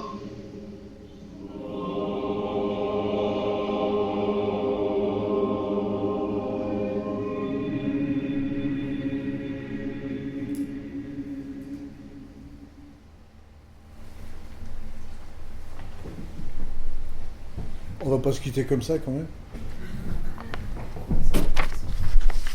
Qui est-ce qui connaissait le film parmi vous? Non. Alors, Chris Marker, je le repositionne un petit peu, c'est un documentariste, c'est à ma connaissance, c'est la seule fiction, puisque bon, c'est une fiction, même si... Science-fiction, oui, merci. Est-ce que vous avez vu un des plans où c'est du cinéma et non pas des photos? C'est pas très bon parce qu'il y a de la lumière. C'est au moment où la femme semble se réveiller et où il y a des bruits d'oiseaux, des chants d'oiseaux, et on voit tout à coup les paupières qui battent. C'est le retour à la vie, c'est le retour au regard, etc. Bon, c'est très beau. Et Chris Marker, bon, il fait encore des films, c'est un vieux monsieur maintenant, il avait fait entre autres avec Alain Resnais, qu'on connaît aussi, il avait fait Les Statues meurent aussi pendant la colonisation, et le film a été interdit une douzaine d'années, je crois, parce qu'il disait trop clairement, trop crûment les choses. Et c'est pour moi. Et il a fait aussi un film qui pour moi était déterminant dans mon envie de faire des films et de les faire avec un peu de distance quand c'est possible. Il a fait un film qui s'appelle Lettres de Sibérie. Ah, ça parle de Sibérie. Et en particulier une scène dans Lettres de Sibérie où on voit 4 plans qui repassent 4 fois, avec des commentaires différents, pour dire voilà ce que c'est que le cinéma, on peut vous faire croire ce qu'on veut. On a la Sibérie glorieuse, on a la Sibérie misérable, mais 4 fois les mêmes images, avec 3 ou 4 commentaires différents. Et je crois que j'ai vu, j'étais étudiant, enfin j'étais encore lycéen, je crois que j'ai été déniaisé complètement par rapport au cinéma. Je crois que je saurais faire ça un peu, pas aussi bien que Chris Marker, mais bon. Voilà, c'est Chris Marker. J'aurais pu vous passer, au fond, évidemment, L'Armée des deux singes, qui s'inspire de ce film, que vous connaissez peut-être, ou bien, tout simplement aussi, Les Visiteurs, parce que c'est un voyage dans le temps, Les Visiteurs, vous voyez qui c'est. Mais aussi, tout à l'heure, je disais, l'espace libre, c'est pas tellement le temps, vous avez vu, c'est pas facile de s'y balader, puis on a des drôles de rencontres, des drôles de surprises, c'est plutôt l'imaginaire, parce que là, on va où on veut avec l'imagination, l'imaginaire, l'imagination. Et dans le temps, on le voit avec Les Visiteurs, pour parler d'un film archi connu et archi vu, c'est pas facile de négocier sa place, parce que d'abord on arrive dans un costume bizarre, on arrive avec des modes d'être différents, et à moins de se glisser, comme je crois qu'il y avait une série de science-fiction télé qui devait s'appeler Les Visiteurs, non ? Hein, c'est ça ? Des années 70, je crois, où ils arrivaient d'une autre planète et ils avaient volontairement, même s'ils se trahissaient parfois, ou on les identifiait, ils avaient des comportements de terriens, c'est ça hein, Les envahisseurs, merci. Bon. Ah oui, c'est ça.